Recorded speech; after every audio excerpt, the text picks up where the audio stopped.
this session endeavors to equip students, yourself, with the frameworks and techniques that help you make better strategic decisions. Okay, it embodies the latest thinking in the strategy field, and it discusses how determined focus on value creation is critical for firm survival, and it requires a thorough understanding of customer needs, competitor reactions, and firm strengths and weaknesses. Achieving profitability in the face of intense competition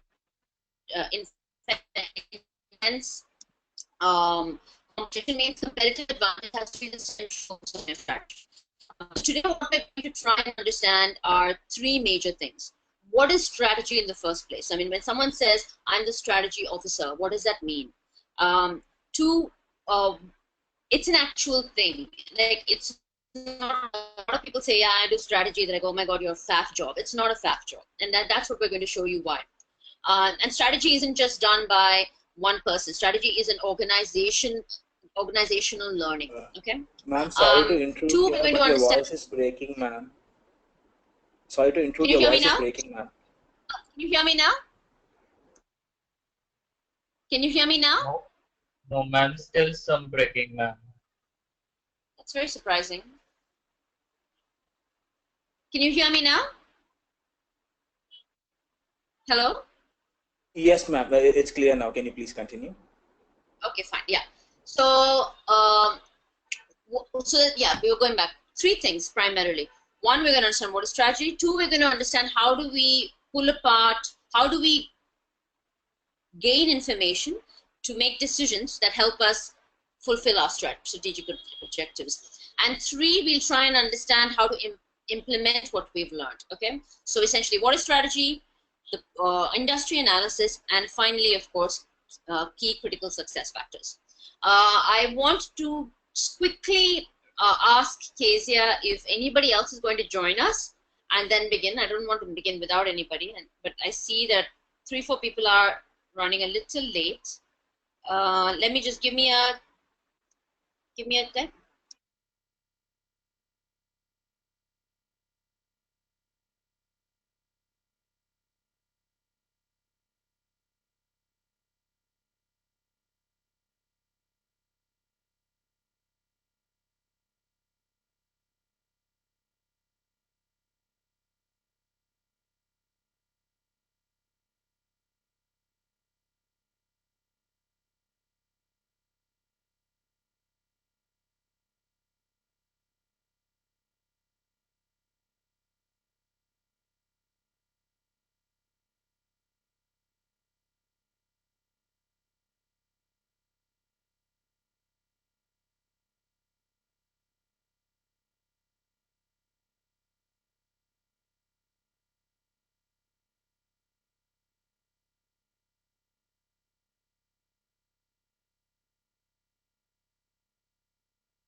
Guys, can you hear me now?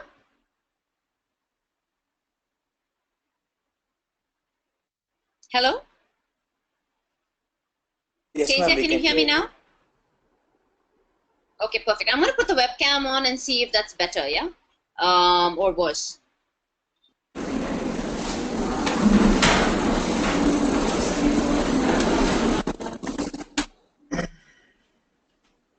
Can you hear me now? Yes, ma'am. Yes, ma'am. Yes, ma'am. Okay, perfect. So if you can't hear me, just keep me in, just put it on chat or Kezia, let me know. So what I want to, okay, so let's start. I'm going to share my screen now. I don't need to see myself.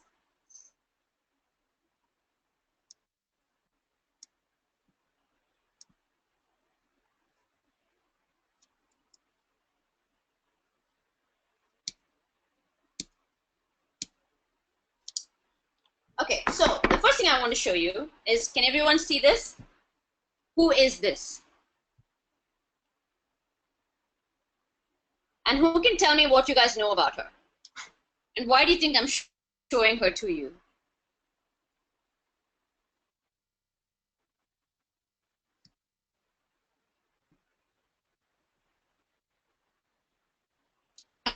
Anybody?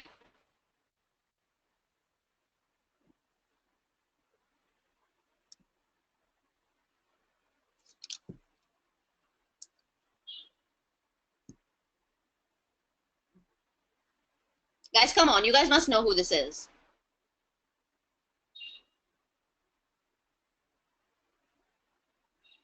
Hello? Nobody? This is Madonna. Guys, come on, you can't not know who this is. Who here doesn't know who this is? Oh, okay, we can't see. All right, okay, cool. Can you hear now? American singer. Yeah. All right. So, American singer. She is. So Madonna is today, of course, the one of the biggest pop singers in the world, right? She came to in the summer of 1978. Madonna arrived in New York at 19 with $35 to her name. After 5 years, she landed a recording contract. Today, Madonna has sold 10 million copies of her albums worldwide. She has 5 movie roles.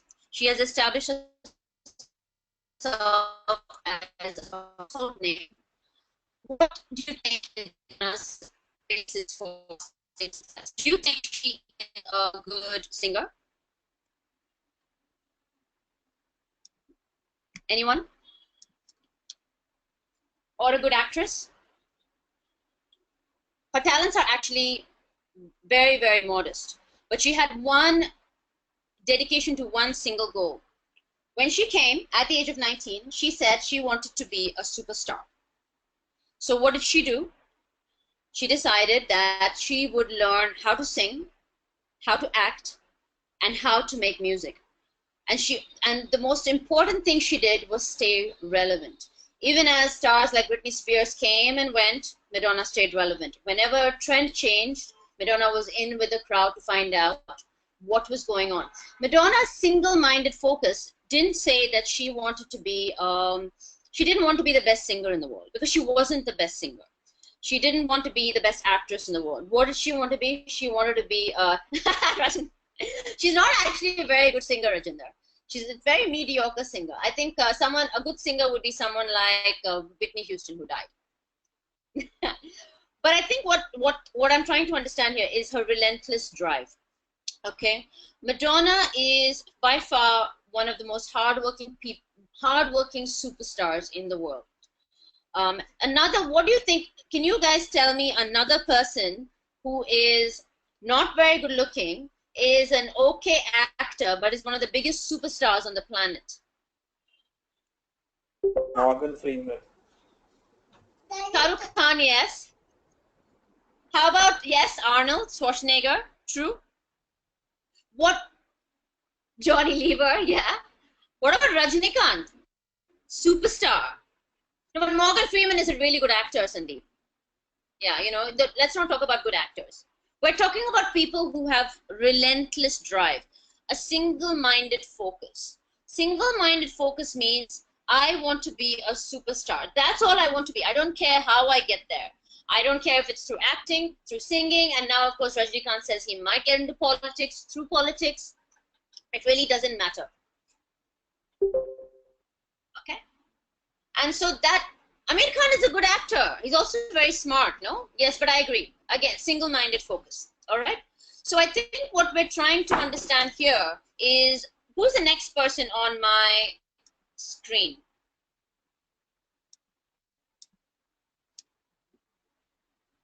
Narendra Modi. Now, why do you think, yes. Now, why do you think Narendra Modi, how do you think Narendra Modi won the elections? Can you give me any answers of what did he have going against him? Obviously through strategy, but that's what we're trying to understand. People trust, actually, no. Did we trust him? Not really, right? Godhra had happened. People did not trust him. What did he do? What did he understand about his competitive environment that Congress completely lost the plot on? What did Congress not know him? Congress didn't. So what happened was, all of the riots, all of that was going against him, but he understood two things. The two things were that he understood, one, that the people who remembered a lot of his past were the older people. And he said that, okay, fine, maybe the older people who are Congress people are not really going to vote for me. But there is a whole host of people that don't vote. So what did he go out and do? He understood his competitive environment. He understood that Congress was not catering to the youth, and so he went out and rallied to the youth of the country. The youth of the country through social media, the youth of the country through slogans, the youth of the country through understanding that they didn't really care about the past. They cared about the future. Congress was the past. He understood his environment. Two, he understood that what he really needed to do was unite one state into voting for him. Which was that state? UP. So what did he do in UP? He put Amit Shah in UP. And he didn't go around saying, oh my God, please support me. Oh my God, this was what happened. He went to, Amit Shah went in. The man, he's not a big diplomat. He went in and said, you do this or not. You do this, and if you don't do this, we will come to power, and we will. He did what he does best. Understanding both the competitive environment, which is the youth, and understanding that the Congress was old. Demonetization came after, Rajinder. Was old, is profound understanding of the competitive environment. The third person I want to talk about today is, of course, Lance Armstrong. Now, all of you know Lance Armstrong. What happened to Lance Armstrong? Does everyone know who Lance Armstrong is? Does anyone not know who Lance Armstrong is? Let me see. Okay, so Lance Armstrong is a career he's a career cyclist who won the Tour de France the most number of times in the world. But what he's most remembered for, oh, that's because it's not on. Sorry, I was showing you the thing. What he's most remembered for is coming back and winning the Tour de France after his battle with cancer. Now, of course, all of you know what happened after that, but the key is to understand how he used not just the drugs, but also the people around him. He actually understood, he had an objective appraisal of his resources, and he had a single vision. He wanted to win the Tour de France. He's the greatest cyclist in the world, but he's actually only ever won the Tour de France. So what he said to his teammates was that, you know what, because I don't know how much you know about cycling. Cycling is a team game. You actually work in a team, push the other people aside so one person can win. He managed to instill so much trust and goodwill in his team that he told them, I will let you win the other races if you win this. I will make sure that you get the best of the world in terms of training, drugs, etc., if you let me win this. And as a team, of course, he won. So he had an objective appraisal of his resources. These three things, if you see anybody and if you pull together any person you admire in this world, you will find that there are three key elements of successful strategy.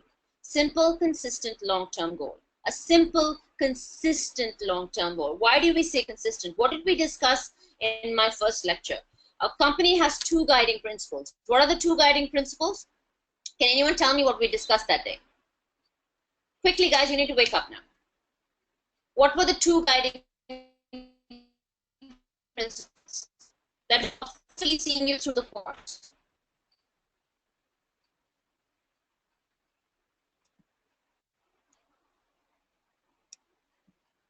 Anybody? Come on, I thought you, class participation, guys. What are the two guiding principles? Any of you? No, absolutely not. In the first lecture, what did I say are the two guiding principles of any company, for any company?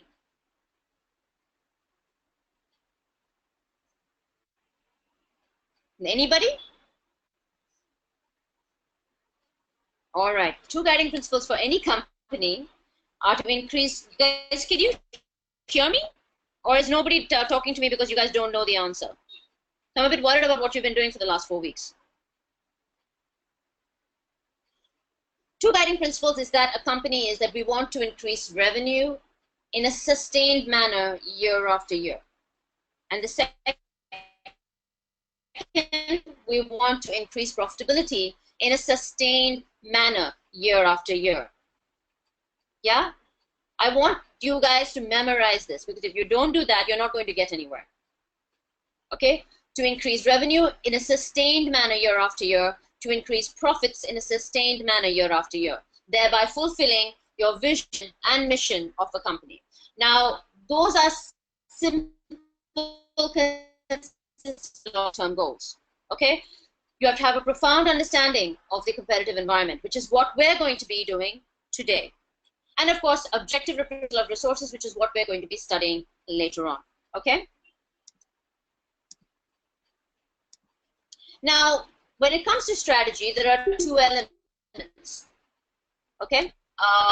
One, of course, is the world, of course, is internal and it's external.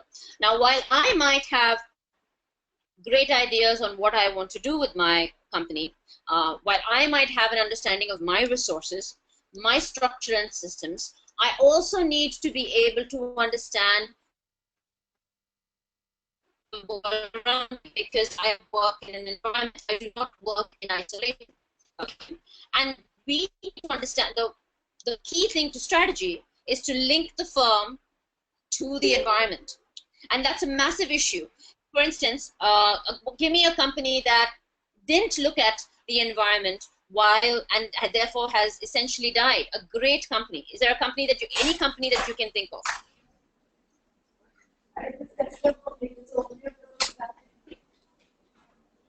Hello? Ma'am, I guess your voice is breaking a lot. This is Kezia here. Yeah, ma'am, can you just do one thing? Let's just shut.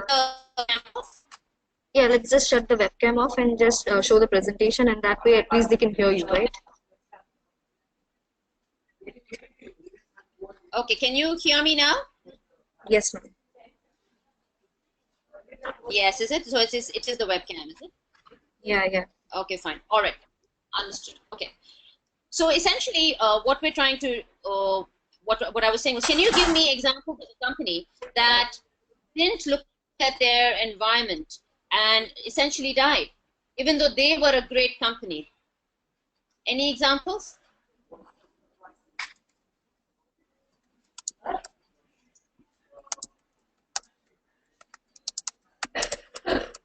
Yep, I agree. Well, Satyam was taken over. Satyam is not really a good example, but any other examples? How about Nokia? Yeah. Nokia was, guys, somebody's yeah, somebody's on. What about Nokia?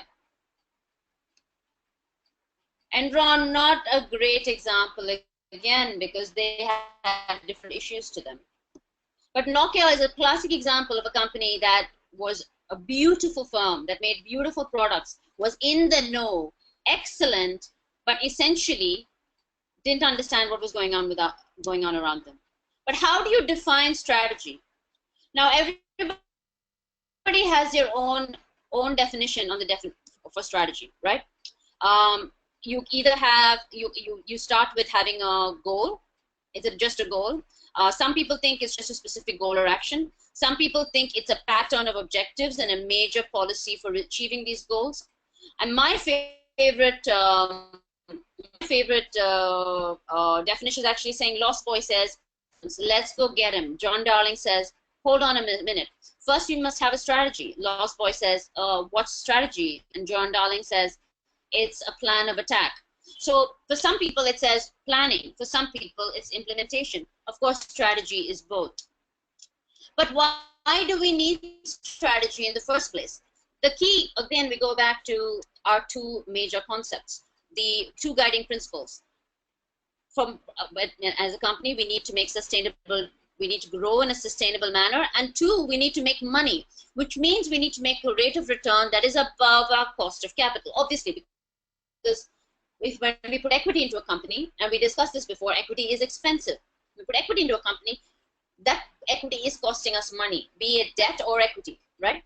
We need to make a rate of return that is above our cost of capital. And that essentially gets answered by two questions. If we want to put our money, if we have 100 rupees, where do we put it? We want to put it in an industry that is attractive, that will enable us to give us that rate of return that is greater than our cost of capital. And the two, another way, the second way which we make money is, once we're in the industry, we have to figure out how we compete in that industry. Excuse me. The first one is corporate strategy. So when someone says corporate strategy, they essentially mean, where should we go? What should we be in? What products should we be in?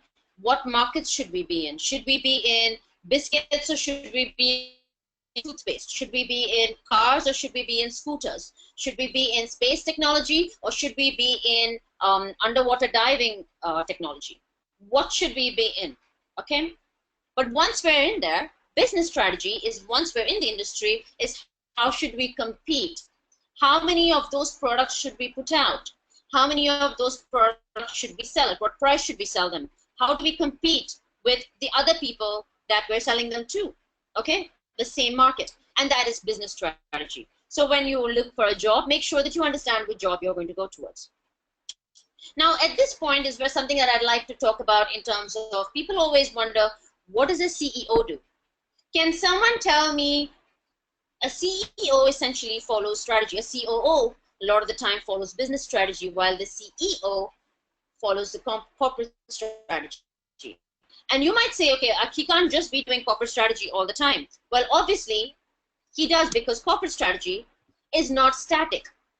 The reason a CEO, a good CEO, like the great Steve Jobs or the great Plant or Ratan Tata, the great CEOs are dynamic. They understand that industry is a dynamic, is dynamic, and that things are always changing. Yes, somebody wants to say something? Yes, absolutely. Surinder Pichai. Now, in terms of static is what I often think the CEO does. The COO does. The COO runs the company. The CEO wants to ensure that the vision and the mission are actually following through on the two guiding principles. Is my vision still relevant? Is my mission still relevant? What does that mean? So if I am going to be, if I am, let's say, Barnes and Nobles, I want to be the biggest bookseller. I want to be the best place for people to buy books. I want to be the best place for people to buy hardbacks.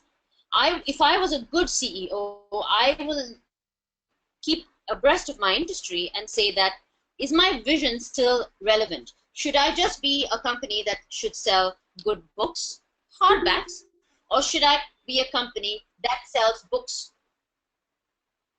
without having any sort of book? So what happened to Barnes and Noble is because their vision was so blinkered. And what happened then? What did their competitor do? Amazon. They brought out can someone help me here? What did they bring out? What did Amazon do and change the structure of publishing? Industry structure of publishing. Guys, come on, wake up. Just because you can't see. Exactly. Kindle. So when Kindle came out, Barnes and Noble almost went bankrupt because Barnes and Noble didn't keep abreast of what was happening. And of course, by the time Barnes and Noble decided to bring out the Nook, it was too late and they went into bankruptcy. Understood? So it's very critical. So strategy is dynamic. Vision, mission is dynamic. All right? So our first assignment is here. And as I always say, your sessions with me are as much to do with learning about your environment as it is to learning about yourself. I want you to plot your career like you would a company's strategy. I want you to understand and I want you to take the people you admire. Everybody you must all have people you look up to, right? Correct? And I want you to look at them and say, and I'm fairly certain they have these three things going for them. They have a simple, consistent, single-minded focus. They have an objective appraisal of their resources, and they have a great comprehensive understanding of their competitive environment. How does that matter to you? Very simple. What do you want to do in your life? It has to be broad enough that it is consistent. 2, what is your competitive market? If you're going into investment banking, who are the other people going into investment banking? If you're going into equity research, who are the other people going into equity research? Okay, what do they do? What do they study? What are you studying? Okay, understand your competitive environment. And 3, take an objective look at yourself, an objective appraisal of your own resources. Are you hardworking? Do you like math? Do you like numbers? Do you like writing? Do you like working hard? Or would you prefer to go to the movies on the weekend? Do you like spending time with family? How much time are you willing to give up of your family to focus on your career? What makes you happy? These questions are critical, and this is a great stage in your life to ask these questions of yourself. I wanted to be an investment banker when I was 14 years old, which means I had a single-minded focus to become an investment banker when I was 14. Everything I did after that, until I became an investment banker, was focused on that. Once I became it, that's a completely different, but I knew my resources. All the successful people in your life, just like companies, will have these 3 things. So I want you, that's your first assignment. I want you to write this down, plot your career like you would do a company strategy. What is static? What is dynamic? Understood? Any questions on this? Okay. Is everybody agreeable to doing this? Now, you don't have to show it to me, of course, because it could be very personal. But show it to someone in your life. Your parents, your sibling, your girlfriend, your wife, your boyfriend. Yeah? Make them sit them down and understand. And the reason I tell you to show it to someone is because then you can think through. That's your first assignment. All right? Again, very quickly. I don't know why this is happening. What is your career strategy for the next 5 years? To what extent does your strategy fit in with your long-term goals? What are the characteristics of your external environment? What are your own strengths and weaknesses? All right? Now, strategy, profitability, and performance. So what determines the level of profitability in an industry? It's very simple. The value of is essentially what happens. What do you want as a customer? Okay, as a customer, you want that if you bought a pencil for 1 rupee, the value that pencil gives to you needs to be greater than 1 rupee. Okay, and therefore this is the first level of profitability. If your customer doesn't believe that 1 rupee, and of course 1 rupee needs to be greater than the cost of the product to you. So the balance between the value of the product to your customer and the cost of products to you is where you find the level of profitability in an industry. And of course, but that's not the only thing, because once you figure that out, you have to deal with your competition, who's also dealing with it at the same time. Only their level of cost might be lower or higher, or their product might be giving them more value than 1 rupee than yours does. So that's the intensity of competition. And finally, this is not just my product or what everybody else is doing. It's also my relationship with my buyers and my suppliers, my relationship with them. Because why? Because I am somebody's customer. Just like my customer who's buying my pencil, I am somebody else's customer. And these three things together determine the level of profitability in an industry, and consequently determine the level of industry attractiveness, which means how much money can I make in this industry? This is the question PE people are asking all the day. Private equity investors ask this question full day, all day long. PE companies sit at their desk and ask this one question: what determines the level of profitability in an industry? And that is answered by the industry analysis, which was developed. But before that, we have to quickly run through. Before we do an industry analysis, of course, we have to understand that the level of profitability in an industry lies between two spectrums of theories. At one end, you have the theory of monopoly. The theory of monopoly is very simple. There's one company, high barriers of entry, can charge whatever he wants, and there's imperfect competition. At the other end of the spectrum, you have perfect competition, where the customer is king, where there are many firms, no barriers, a homogeneous, yes.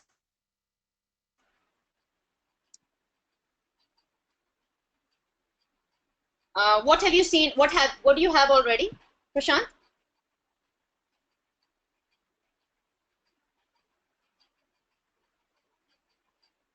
Prashant?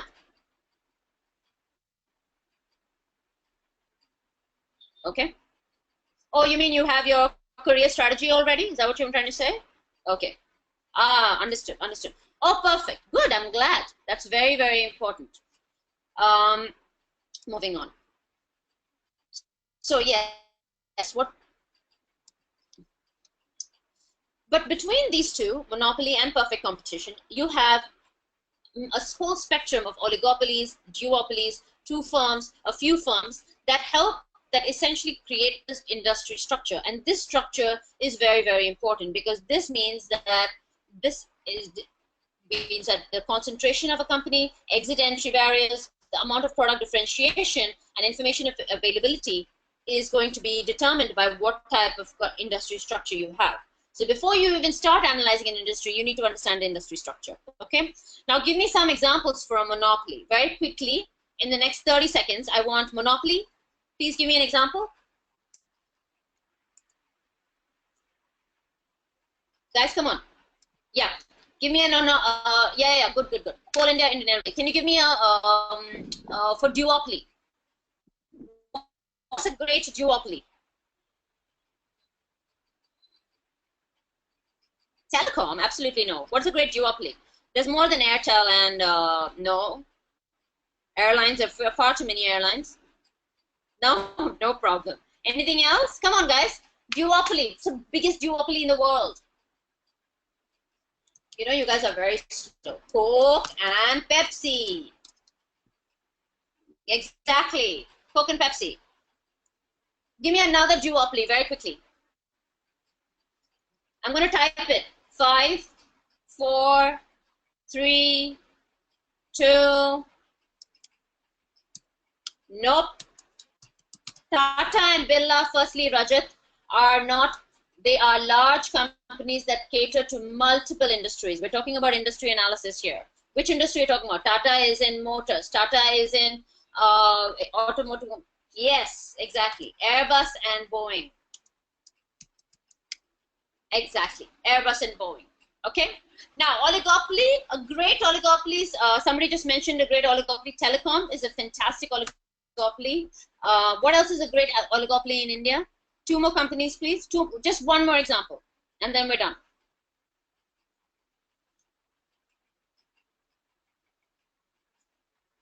That's a duopoly. Come on, guys. A great oligopoly, another one in this country is cement. All right? Open your mind, open your mind. Perfect competition. Can you give me now perfect competition? I think that's very simple, right? What is perfect competition? Yes, I completely agree. Banking sector is a fantastic example for perfect competition. Anything else? I think to a large, yes, excellent.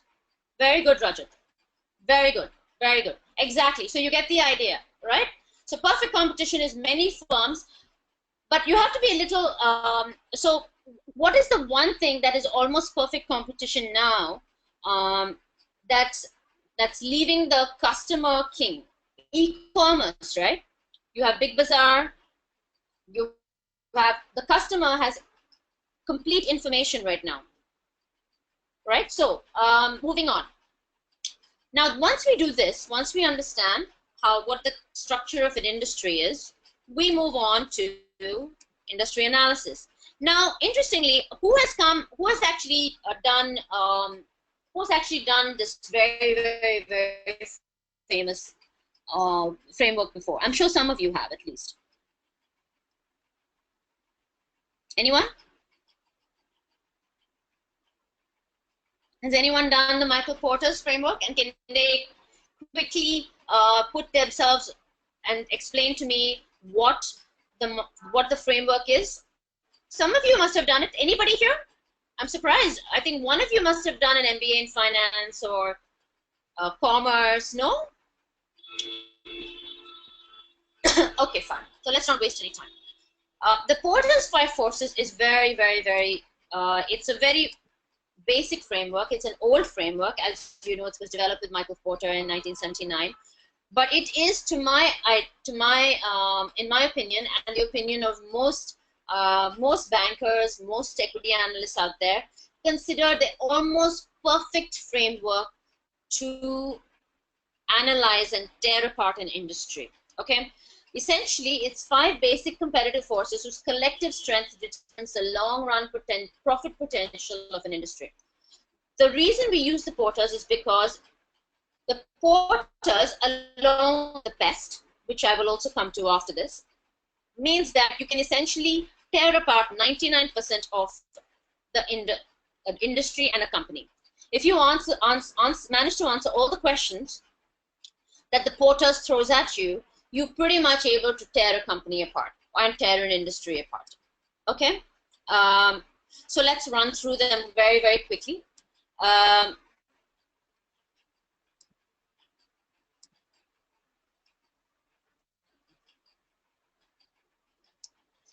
We start with, of course, the threat of substitutes or product or services. Okay, very simple.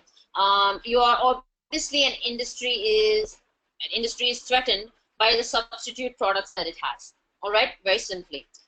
You are also the threat of new entrants, which means how high are the walls of people coming in? What is the power you have with your customer? What is the power you have with your supplier? And of course, finally, how intense is the competition? Let's start with threat of substitutes first. In my opinion, a substitute is very simple. It performs the same function as an industry's product or service, but by different means. So essentially determined by the number of potential substitutes. So if your industry has a lot of substitutes versus one, obviously you're much worse off. So sometimes the substitute is to do without the product or to do it themselves. Third is determined by the price-performance trade-off. Let's say there is a substitute. I am taking the train when I can fly, because obviously taking the train is a substitute mode of transport to flying. There is a massive price-performance trade-off, right? Because it's obviously going to take me almost 5 times as long to travel by train as it is to fly. I can get from, now here's an interesting price performance trade-off. I have an option of going to Pune by train, and I have an option of going to Pune by car. Obviously, going by train means I get there slightly faster, but there's also a question of comfort. I don't have to go to the train station. the amount of time that it takes for me to get from my house to this train station, from the train station to my house. Okay, so that's a door to door. How much time? How much difference? Okay, maybe 2 to 3. Okay, I can shave 2 hours off, maybe not even 2. It takes me 3.5 hours door to door from here to Pune. So my price performance trade-off is not that much. While it is absolutely going to cost me maybe 1,500 to 1,700 rupees for me just alone to go from here to Pune, and it might cost me about 425 rupees to take the Deccan Queen, and yeah, I think it's 425 rupees for 2 people actually to take the Deccan Queen to Calcutta to Pune. There is a performance trade-off. In one, I'm perhaps much more comfortable. I don't have to share space with a lot of people. But more importantly, I can stop where I want if I want to go get a vada pav in the middle. So I have flexibility. This is what one calls a price-performance trade-off. So it's not.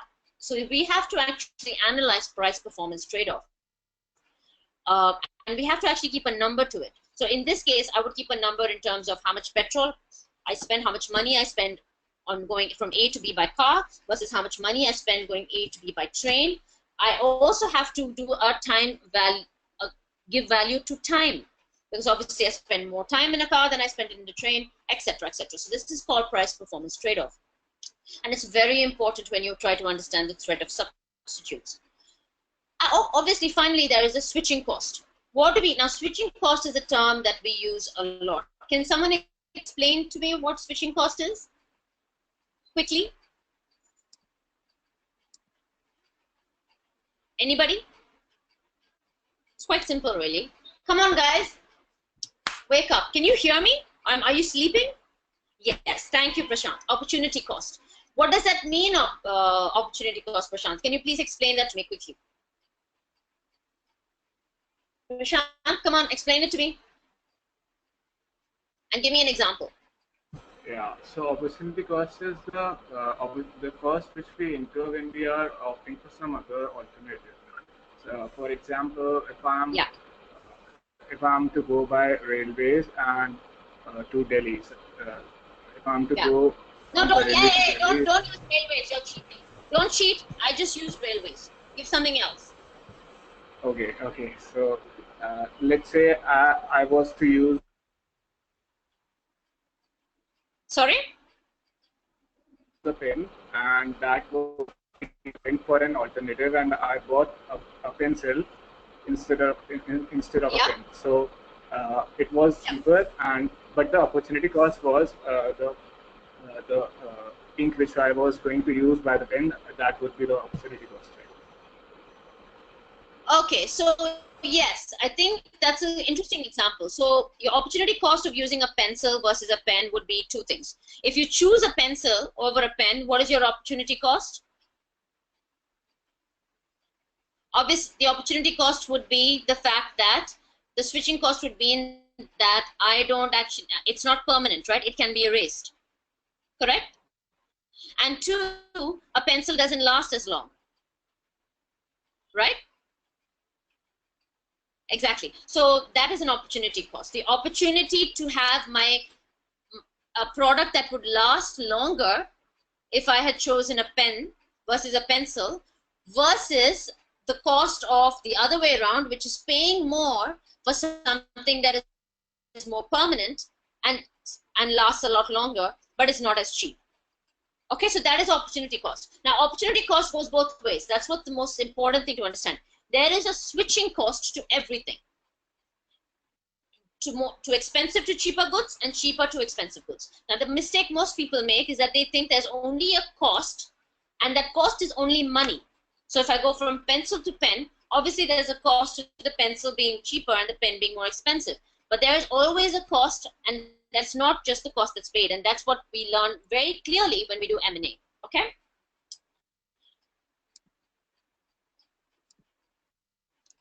And finally, of course, so essentially, very simple, this is a threat of the substitute.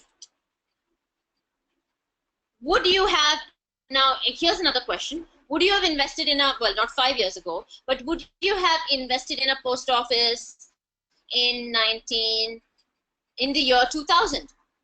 In the year 2000, How many of you were around? How old are all of you? How old were you guys in the year 2000? You must have been 16?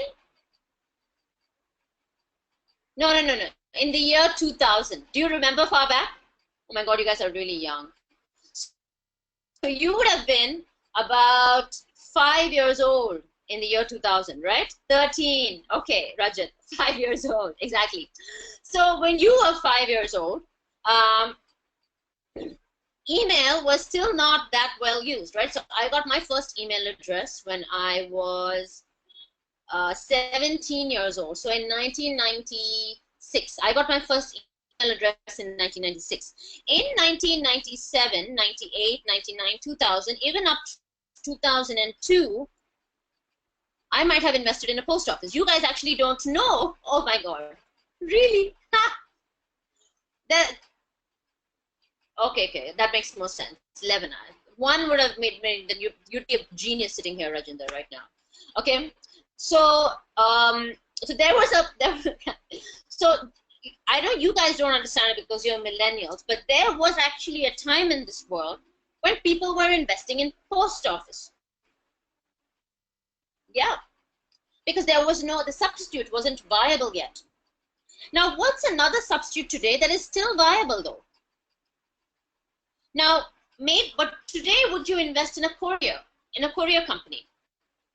In fact, there's a courier company that's actually doing phenomenally well in the public listed market. And you wouldn't think so, right? Because you think there's a viable substitute of communication. I can send documents by email. Obviously, you guys don't even know. Do you guys even know what a fax machine is? Because you're too young, right? We had the fax machine then. So I could send documents, but it was, I had to send it by fax. Till the year 2003, 2004, we are still using, you use fax machines? At the age of 5? Impossible. How old were you in the year 2000? Rajinder? You used a fax machine when you were 11 years old. The example in today's scenario can be post office and bank investment versus mutual fund and stock market. I don't think so. Because, no. You have to understand, Rajat, that we're talking about industries and substitutes. The post office is, yeah, of course, yeah, absolutely. Bank investment versus mutual fund and stock market. Yes, absolutely. Mutual fund and stock market, absolutely. That's a great substitute example. Okay. So what the question I want to ask is why it's important for investment purposes is in year 2000, 2001, 2002, I might have invested in a post office thinking to myself that people are never going to stop communicating. Only emails have taken up so much, which is why post office now is obviously a nationalist service provided by countries everywhere. It's never going to go away, but you can't. But it's not a viable. The email is the most common form of communication. But that doesn't mean courier companies don't exist. That's what's important. Courier companies still exist because finally, sometimes you do need to send hard versions, physical things across from one place to another. Understood? And that's the kind of question you need to ask yourself when you start discussing substitutes in a proper manner. Okay? Now next we come to, in my opinion, the most simplest thing, but essentially the first question that you ask: what are your barriers to entry? Barriers to entry are very simple. Barriers to entry, like strategy, come from Art of War, right? Art of War was written by Sun Tzu. It is a war treatise, a war strategy book. It essentially said how high do you build your walls? And if you look at barriers to entry of any industry, you should envision the industry as a small island, and around that are walls, and each brick is a barrier that you put in, and that barrier can be anything. Here are some barriers. Okay. Oh, obviously obviously it can depreciate, and a quality of a product can depreciate in a substitute, obviously. But again, this is exactly what I was talking about. It's price, performance, trade-off. What are you willing to give up as for the opportunity cost? Okay, all right. Now, each brick is something you put in. So let's look at a few examples of building a barrier to entry. What do you think? Okay, the first most obvious barrier to entry, if I want to set up a mine, what is my barrier to entry? Versus if I want to set up an e-commerce site. So give me some industries where the barriers to entry are really high. Actual physical barriers to entry, like massive bricks. What are they? Alcohol, airlines, railways, aircraft. No. So you need to give me an example of why it's a barrier to entry as well. So building. So what is the barrier to entry? So if you're telling me aircraft, what does that mean? What does it mean, aircraft? Cost and regulations. Getting license. What license, Rajinder? For what? Now, guys, one by one. So, Rajinder, you said getting license. What are you getting a license for? Guys, come online and talk to me. Yes, Sachi. Exactly. That's what I'm looking for. Putting up a steel plant requires a huge capital investment. It requires massive amounts of raw material. It's actually, so capital requirements, massive factories, etc. are the biggest, what you call, barriers to entry in a brick. Okay. Now, second barrier to entry. Can someone explain that to me?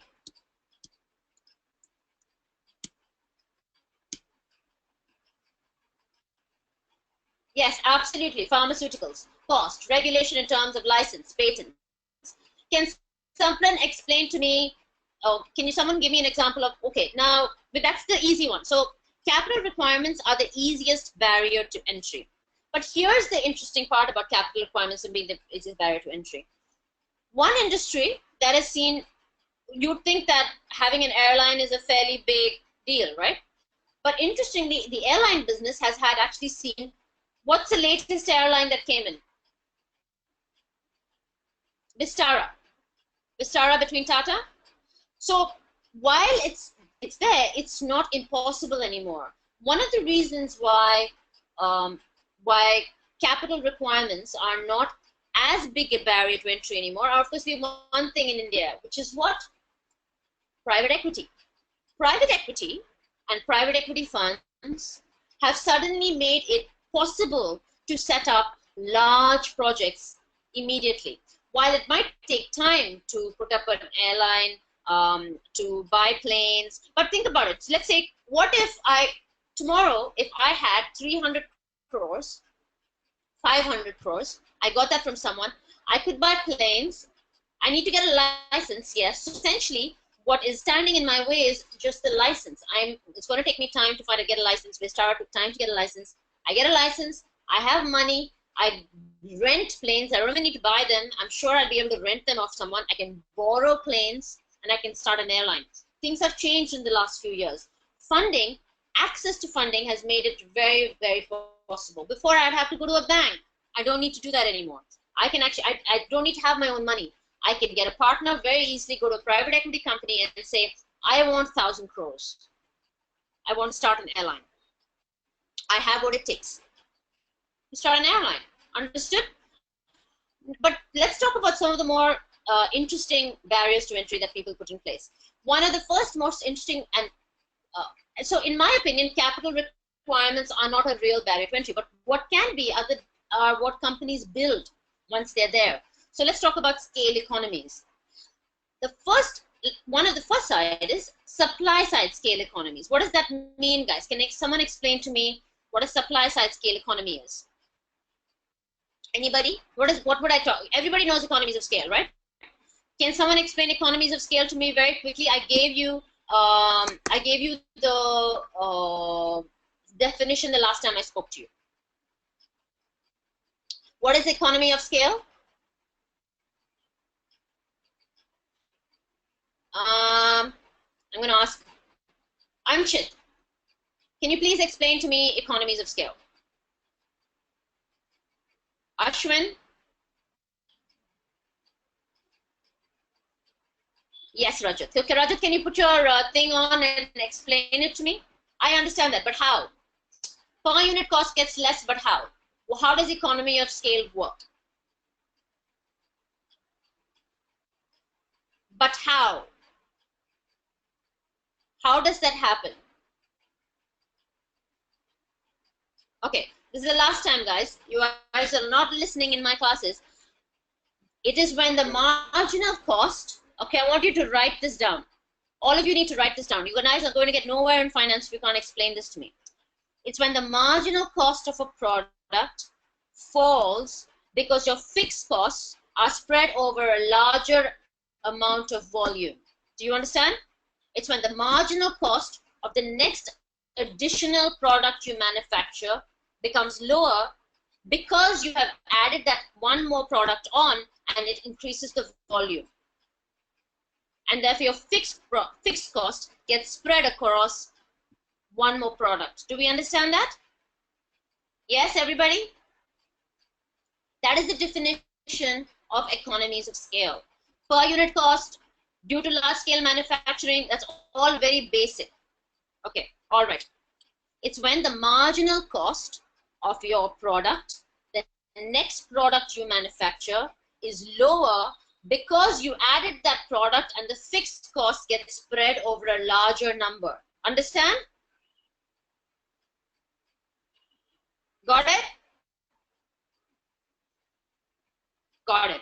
This is the basic to all M&A, guys. This is the basic to how companies get big. This is how you increase profitability over a period of time in a sustained manner. Understood?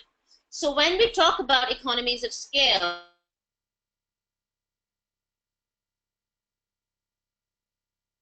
scale economies, and the thing about scale economies is that scale economies don't happen immediately.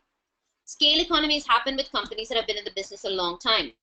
Therefore, it's building a barrier to entry. The larger you get, you are putting one brick in the wall. One brick is a scale economy. Another brick is a scale economy. You're getting bigger and bigger and bigger. So a supply side scale economy is often, let's say, like a biscuit manufacturer. Because I manufacture so many biscuits, I have so many distributors, and I have completely linked up I manufacture so many biscuits, and because I manufacture so many biscuits, the amount of wheat I need for the biscuit is lower. Understand? And that's a barrier to entry. If I suddenly come up, so let's say I'm Britannia, I make 100,000, 1 million biscuit packets a day or whatever, sell them a day. I have Reshma who suddenly comes in and says, I want to make a biscuit packet. How am I going to make, I'm not going to be able to sell 1 million in the first day, right? And therefore already my costs are going to be higher than Britannia can ever hit because they've already hit a supply side economy, which means they already got their wheat in place, the price of their wheat in place, the price of their wheat has hit economies of scale, a critical mass. Understood? And therefore that is a barrier to entry. That he has his wheat tied up, probably all the wheat people tied up, and I don't. And therefore my wheat is going to be more expensive than his wheat, even though wheat is a commodity. Do you get it? Okay. The second type of economies of scale is demand side economies of scale. Now, a very interesting thing is, of course, Facebook. Facebook is a demand side. Can someone explain to me what I mean by Facebook has a demand side economy of scale? What is a social media network? What is the most important thing about a social media network to you? Isn't it the most important thing? Yes, exactly, Sandeep. The subscribers. The fact that you are there and all your friends are there, correct? You are only there because all your friends are there. What would you do on Facebook if none of your friends were on Facebook? Nothing. So you're only on Facebook because all your friends are on Facebook, and more people will join Facebook because more people are on Facebook. Understood? That's the reason why Facebook bought WhatsApp. More people on Facebook, therefore people get on to Facebook. If there aren't any people in the first place, I wouldn't be able to get there. No, Rajat, you're not. You have to go back to first principles. So if I start a social media platform tomorrow called Nosebook, Nosebook is not going to do very well because nobody's on Nosebook. So would you rather join Facebook if you're not a social media platform, or would you join Nosebook, which only has me and Rajat on it? You'd obviously join Facebook because you're like, dude, why would I speak to only Rajat and Reshma?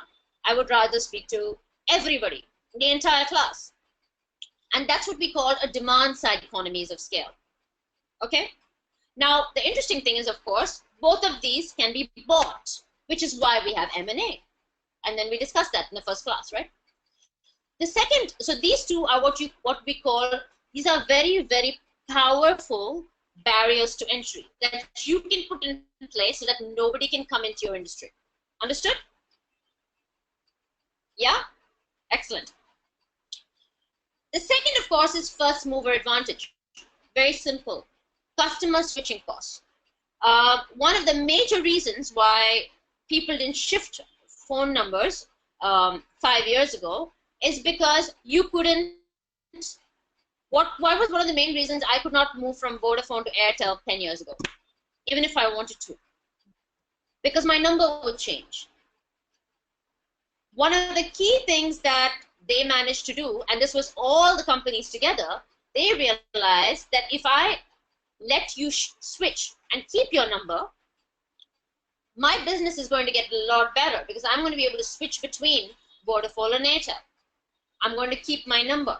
And so that was a massive switching cost that they took away.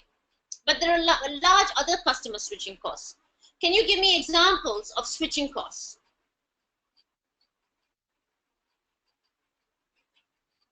What are the examples of switching costs that we just already discussed now, that at first mover advantage? Obviously, we're talking about social media, but there's the switching cost of if I move from Mac, let's say I'm going from one of the main reasons why people didn't move from Windows to Mac in the beginning was what? They didn't know how to operate Mac.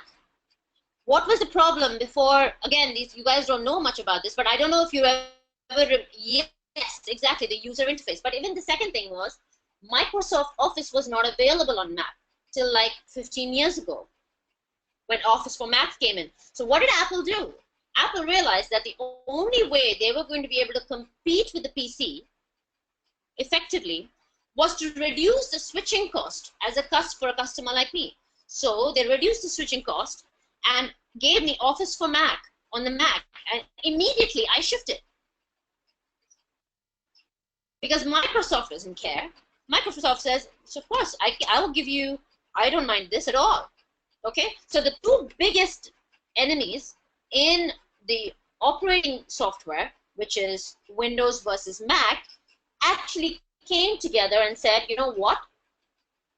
Microsoft realized that I'm actually going to increase my customer base if I get rid of a barrier to entry. And so he got rid of a barrier to entry and created Office for Mac, and Apple then was able to completely kill another switching cost. Understood? But switching costs are there. They're very, very important. Another switching cost is obviously, another switching cost is obviously the ad space. Another switching cost is moving from your favorite chocolate drink because it tastes better. Moving from Coke to Pepsi. Pepsi drinkers don't like Coke. Coke drinkers don't like Pepsi. So essentially, it's a first mover advantage. Coke and Pepsi are constantly thinking about how to capture the 5-year-old child. Because the parent is critical. Because once the 5-year-old, which is very bad, or the 10-year-old, or the 12-year-old, depends on whether he touches first for the rest, or thumbs up, for that matter. So that's what we call a first mover advantage. And key to understanding what the switching cost is. It can be taste, it can be quality, it can be anything. Understood? We already covered capital requirements. Incumbency advantages independent of size.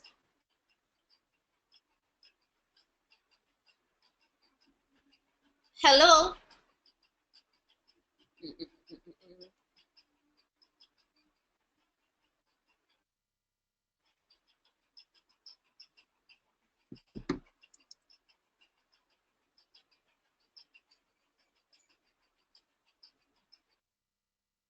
Hello? Can you hear me? Okay, sorry, it just suddenly went away. We'll take a quick break after this, so don't worry. Yeah? Okay, cool. Incumbency advantages independent of size. It doesn't really, all of we've been talking about is big. So Facebook is big, Britannia is big, Coal is big, Coal India is big, airlines are big. You don't have to be very big. Be tiny as well. Tiny and have a patent. Okay. So patent, intellectual property is a brick in your back wall.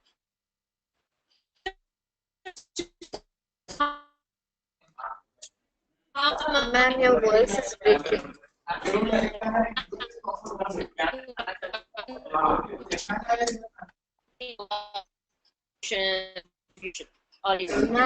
Ma'am, your voice is breaking a lot. It is that if I'm Britannia, and this is a great example, okay, of course, so obviously all of you know Nestle Masti Dahi, all of you have it.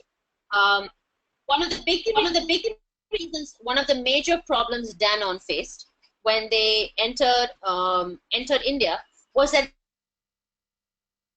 they couldn't actually break Nestle's distribution access. One of the key things for any sort of FMCG. Hello, can you hear me? Kezia, go-to meeting is not working properly. It keeps coming going. Yeah, ma'am, I guess there's a network issue at your end. Because my internet, no, my internet is fine. Then we should not have an issue like this, ma'am. My internet is Ma'am, fine. a break. Yeah. It's been okay. All right. Can you hear me, please?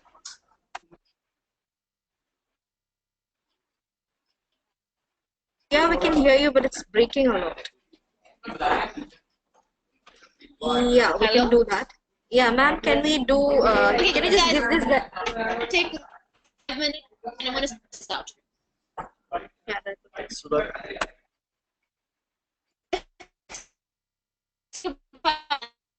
Come back.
No. Okay, once. Can you talk? Hi guys, can you hear me now? Because my internet is working fine, so I am not sure what the problem is. Okay, much better. Okay, I've changed my. Okay, I've changed my setting. Okay, fine, fair enough. Let's get back to it. We'll take a break in once we finish the economies of scale. Yeah, we'll take a break then. Is everybody on? Yeah, everybody's back on. Okay. So we were talking about distribution access, right? So what do we tie up? Distribution access, as we were talking about, if I am a biscuit manufacturer and I was talking about Danone and Nestle. So the one thing Nestle did was that they told all their distributors not to stock Danone. Yep.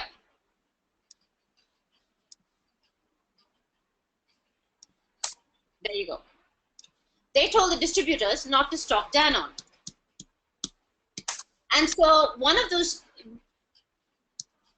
and obviously that was because of first mover advantage. Nestle was already there. But that doesn't mean you can't break that. You just have to break it with very, very deep pockets.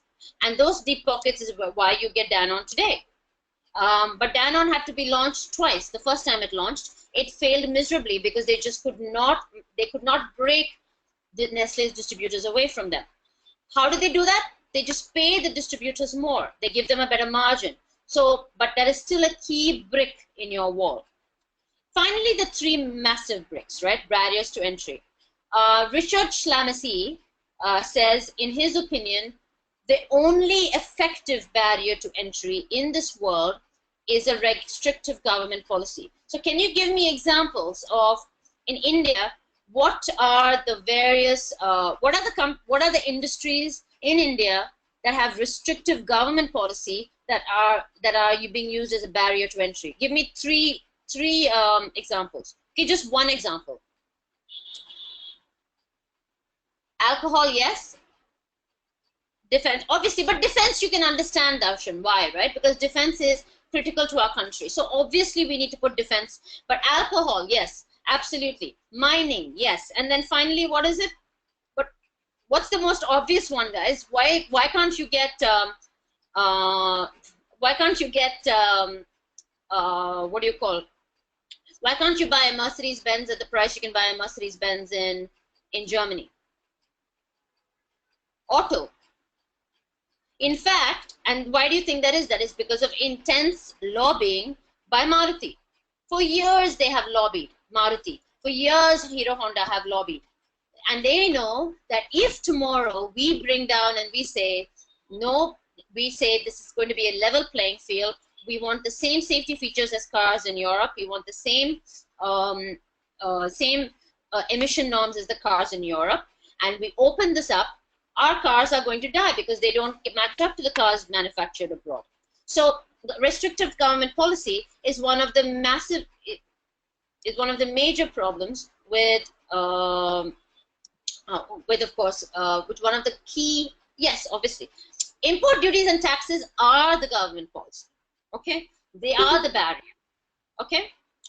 Expected retaliation. One of the biggest reasons why people say don't go into polyester is why? Why do you think people say don't ever bother about going into polyester? Because of reliance. Can you guys hear me? You can, right? Because there seems to be a problem at GoToMeeting. It keeps coming off and on. That's one of the key reasons, reliance. They say don't go to polyester. The retaliation is you're going to be out of business in 2 days. Okay? And finally, of course, the final barrier to entry is relationships. And relationships, of course, in what kind of businesses do you think relationships are the barrier to entry? Give me one major one. No. Industry. Suppliers are not an industry. What industry do you think relationship? Yes, maybe. I only want to go to Taj because I get service from Taj, but something that is even better than Taj. Even better, no, absolutely no. FMCG is not about relationships. Come on, guys, think. And now from here on out, I need you guys to look beyond FMCG, auto, telecommunications. There are many industries, right? So what is an industry where, what do relationships E-commerce, absolutely. Do you have a relationship with Amazon? No, of course not. What do you mean e-commerce? Who do you have a relationship with in your life? No, I was with Tata AIG yesterday, I will be with Bajaj Allianz today. Absolutely not. My lawyer, the law firm, law as an industry, my consultant, my investment banker, my chartered accountant, thank you very much. I will not move from PwC to KPMG because I have a relationship with my accountant at PwC or my auditor at PwC. I will not move from my lawyer A to lawyer B because I have a relationship with my lawyer, even if lawyer B is charging a lot more. I will not move with my relationship with my bank. Obviously, doctor, exactly. My doctor, my GP, which is why they can charge as much as they like. The barrier to entry is so high, which is why primarily these are people-based industries. Okay, this is when the person is important. When the person is taken out of the equation, like in FMCG or like in insurance, it doesn't matter.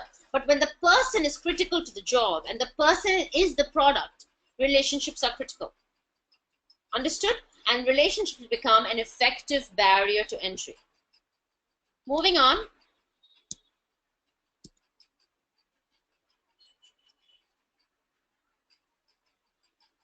If you're planning to buy a company within your industry, what would you be doing? If you're planning to invest, oh, sorry guys. Why would it be important? And relevance in M&A. So why is this important is, again, the question I'd like you to answer is that we'll be coming to this later. And because you're going to have an assignment at the end of this, this is the question that I'm going to ask you. What is the barrier to entry in the industry that you're going to be analyzing, and why is it important, and how does it help in M&A? Understood? Now, moving on. Fine. Rivalry amongst existing competitors. Okay, so rivalry in an industry is very, very simple. I want you guys to look at two pies, right? So look at a piece of cake. And a piece of cake is about 10 centimeters. It's always easier when I have so next time I'm going to make sure that I get like a whiteboard thing system, so it's much easier for you. So you have a pie chart, you have a pie, and you have a number of pies, right? And that's what we call market share. 5 companies in your pie, and you have a market share. If that pie keeps growing, do you think I'm going to undercut you? I have my market share of 10%. You have your market share of 10%. Okay? My pie continually keeps growing every year. Do I really want to lose profits and undercut you by reducing my price? No, right? I don't want to lose money. I know that I don't like the fact that you make the same amount of money as I do, but I dislike it that much that I want to lose money myself. And that's what's important. What does that mean? What is the corollary? The corollary is that when an industry is growing very, very quickly, it doesn't matter what the prices are. If my industry is growing really, really fast, I don't actually care how much I give to my customer. I am not going to undercut you. I am not going to compete with you that much. But when the industry is stagnating, and I have really gotten every customer and I've squeezed the last drop out of that industry, that's when I need to undercut you to gain market share. Do you guys understand this? This is why industry growth rate is so important to understand. So your understanding of whether the industry is going to grow year after year is going to immediately have consequences on your decision on whether you are going to undercut your competition or whether you need to undercut your competition in the first place. Sometimes you don't need to undercut your competition at all. So essentially, when e-commerce first began, everybody was charging whatever they wanted, right? When we first started selling phones, everybody was charging whatever we wanted. When we were first selling iPhone Touch or iPod Touch, when Sony first began to do the Walkman, they could charge whatever they wanted. The industry was growing so quickly. Now there's cutthroat competition. What is this? Can give me an example of today of an industry where this is relevant, where industry growth rate was so high that these companies were charging us whatever they wanted, and now suddenly I can get anything I want for free. Yes, Tuka. Excellent. Telecom. Before, do you remember, don't you guys remember how they used to charge us for, I don't even know, again, you guys are so young and I'm so old.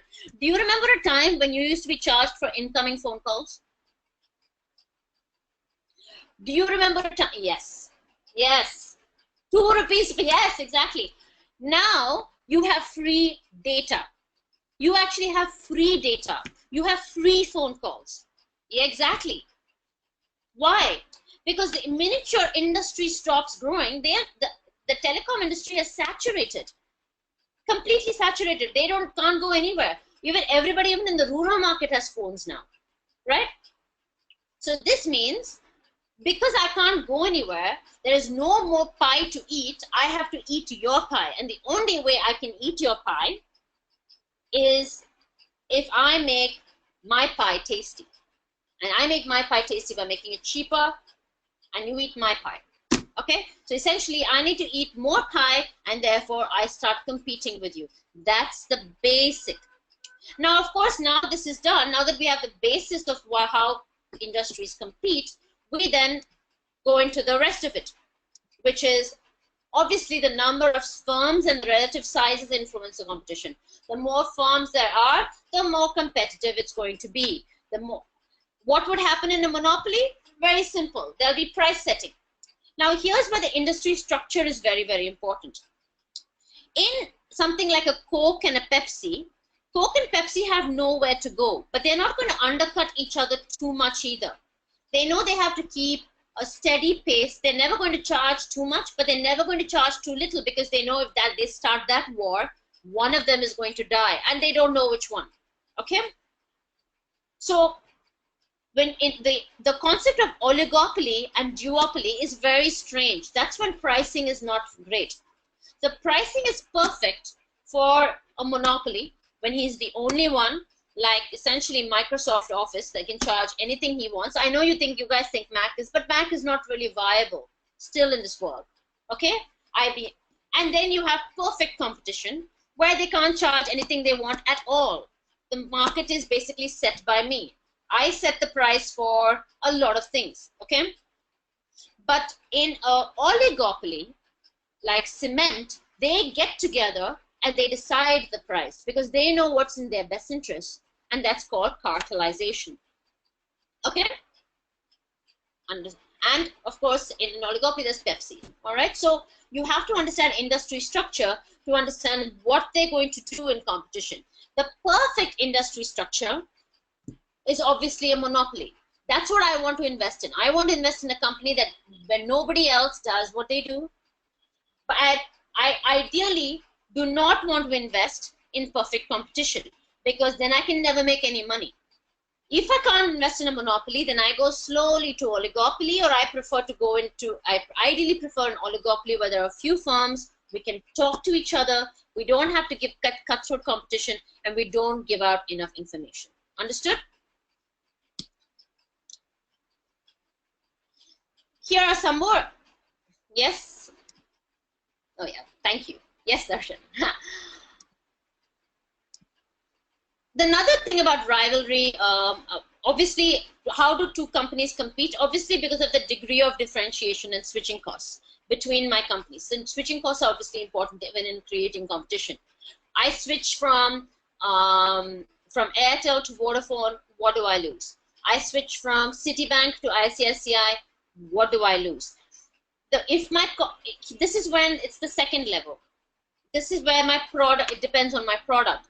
How differentiated is my product? Coke and Pepsi can only differentiate themselves. I can't tell the difference, to be honest. I don't like either, but if I have to drink one or the other, I can't tell the difference between Coke and Pepsi. But a Coke and a Pepsi drinker will be able to tell you that it's Coke or Pepsi because they're highly differentiated. And that's what enables both of them to remain in business. If they had the exact same taste, they wouldn't be able to remain in business, okay? Highly differentiated products have low rivalry. So if today, for instance, the reason, in my opinion, Samsung and iPhone compete so heavily is because ideally, I can't really tell that much difference between any of these products, to be honest. That's why the smartphone industry is so competitive. Not just iPhone, I'm talking about the cheap smartphones, the ones in the 11,000, 12,000 rupee category. It's massive competition for, be it a Vivo, be it a, I don't even know the names anymore. And we're going to be doing smartphone as a case study later on. Okay, so the degree of differentiation, exactly, the degree of differentiation is going to be directly proportional to how competitive you are. If you have highly differentiated products, like you are a lawyer, or like you are an investment banker are competitive, but it's not that. I can say that I am a vertical specialist. But give me some examples of highly differentiated products in the same industry, and therefore competition isn't that low. Any guys, come on, anything? Same industry, but highly differentiated products.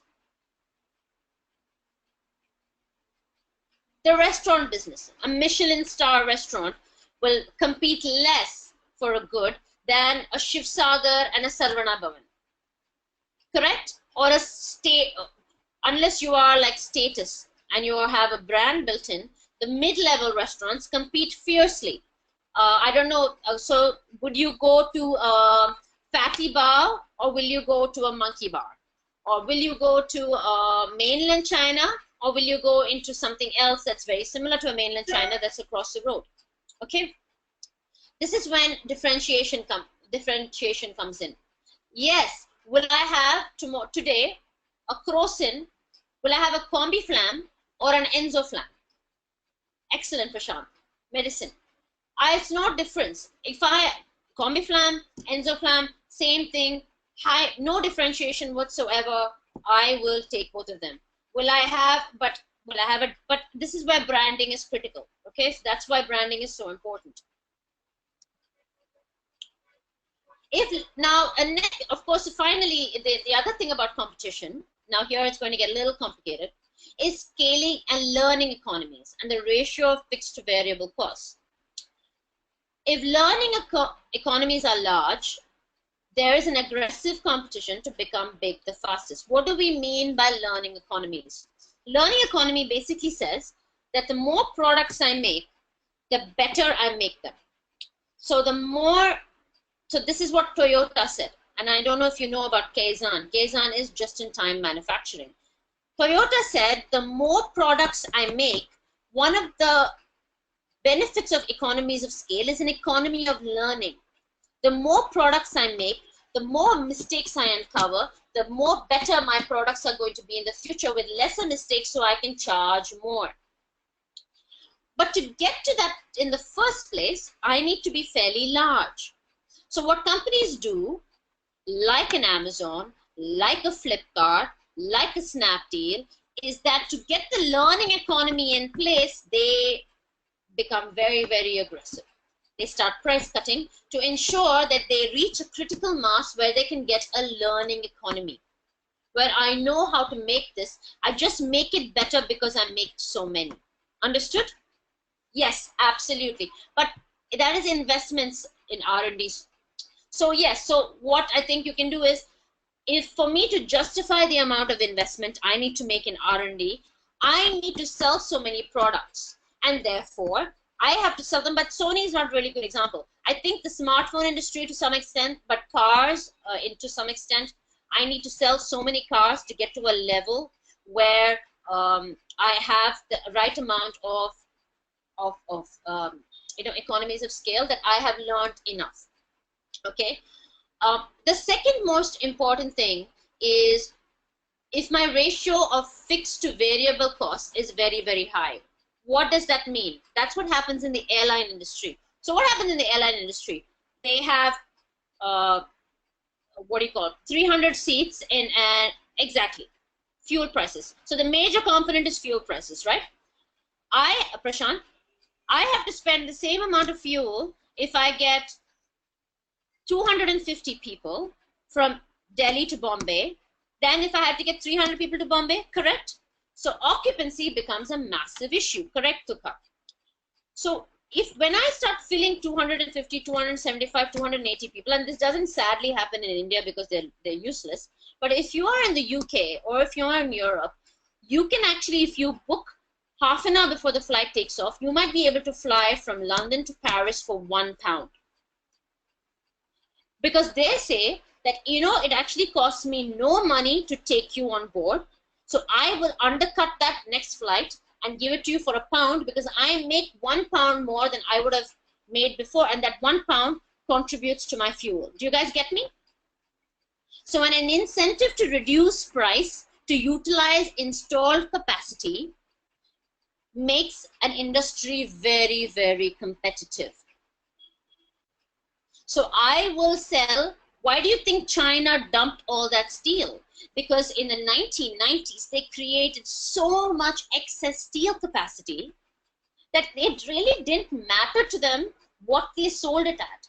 Because as long as they needed to sell so much to cover their fixed costs. And once they did that, they didn't care.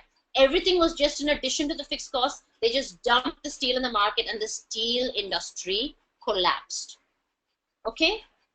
In the 2000s, the steel industry, they obliterated the steel industry because the ratio of fixed cost to variable cost is high, and therefore I need to reduce prices as much as I can.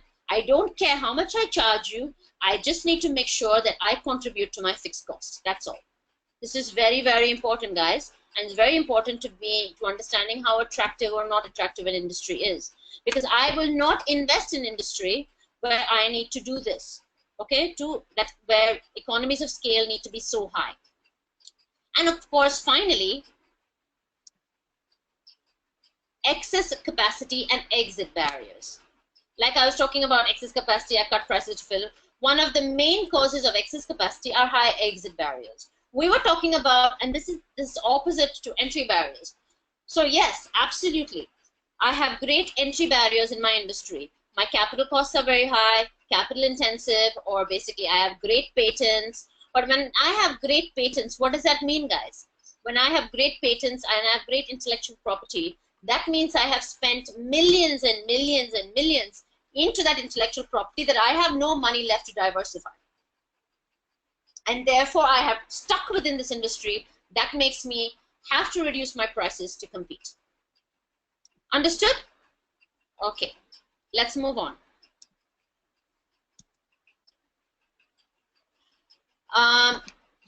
Do you guys want to take a quick break right now? Yeah? Okay, yes, understood. So I'm going to, let's see, it's 5:25 at the moment. Shall we come back in 15 minutes? Yeah? So see me back here at 5:45. All right?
Hi guys, so I'm going to see if this is better. I've changed my internet connection. Can you hear me now? Is it better? Is anyone there? And you can see me. Excellent. Shall we start? Okay, so far, do you have any questions? Do you understand why we're doing this? No? Yes, I am. I am using a Mac iOS, but that wasn't the issue. But really? Blurred image? No, I don't see. I see myself fine. What was I saying? Any questions, guys? No questions? Really? Okay, fine.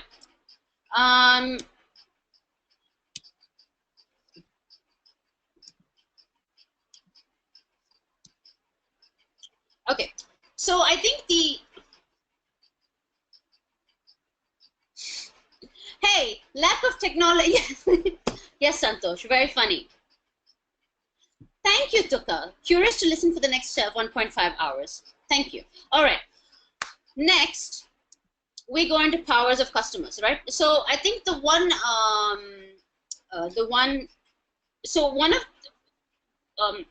that you've done financial modeling, right? And I think you have done forecasting and financial modeling, you'll find that using the industry analysis framework, the questions that we're talking about, and I think we've covered now substitutes, rivalry, and barriers to entry, they have certain questions, right?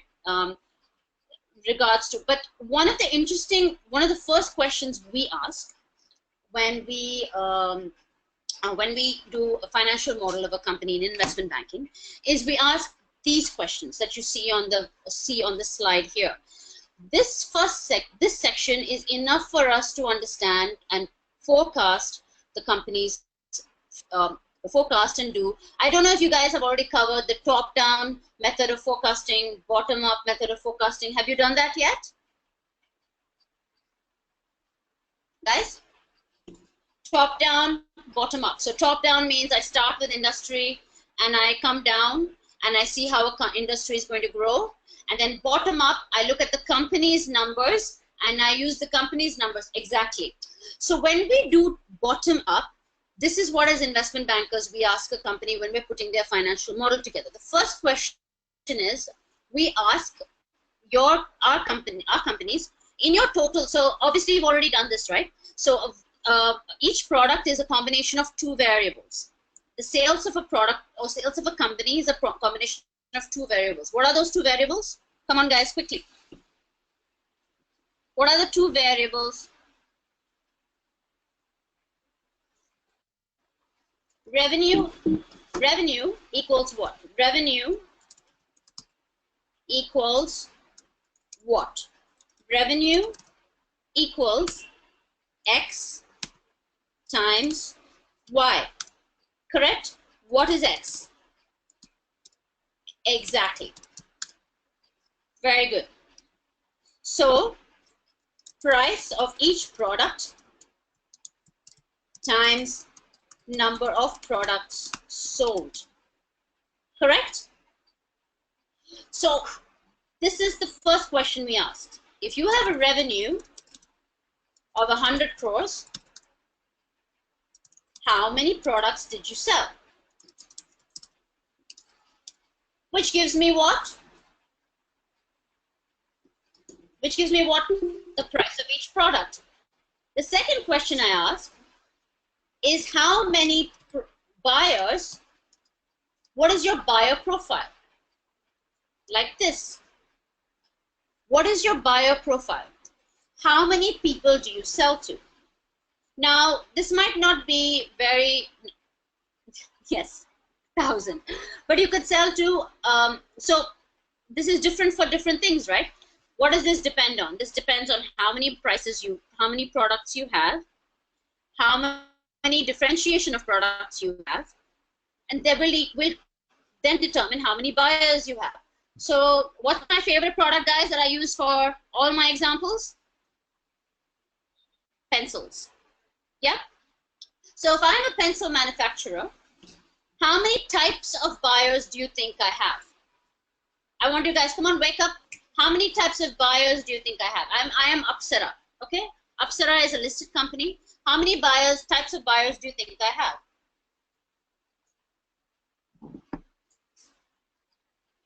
How many types of buyers? So tell me what types they are, no? What are the type of buyers? Exactly, kids. No, children is not, yeah, wholesalers, they can be different. Adult, no. Artists. Okay, understood. Okay, very good idea. So that will be, so the types of buyers, you'll have a broad set first. You will have retail, correct? You will have government, and you will have industry. You will have 3 types of final buyers. Now your wholesalers could sell to different places, right? But ideally as Apsara, I probably have government contracts. I probably have industry contracts, which means school contracts. I will have retail contracts, which means I sell to wholesalers, wholesalers sell to but wholesalers are retail, okay? There will be school contracts.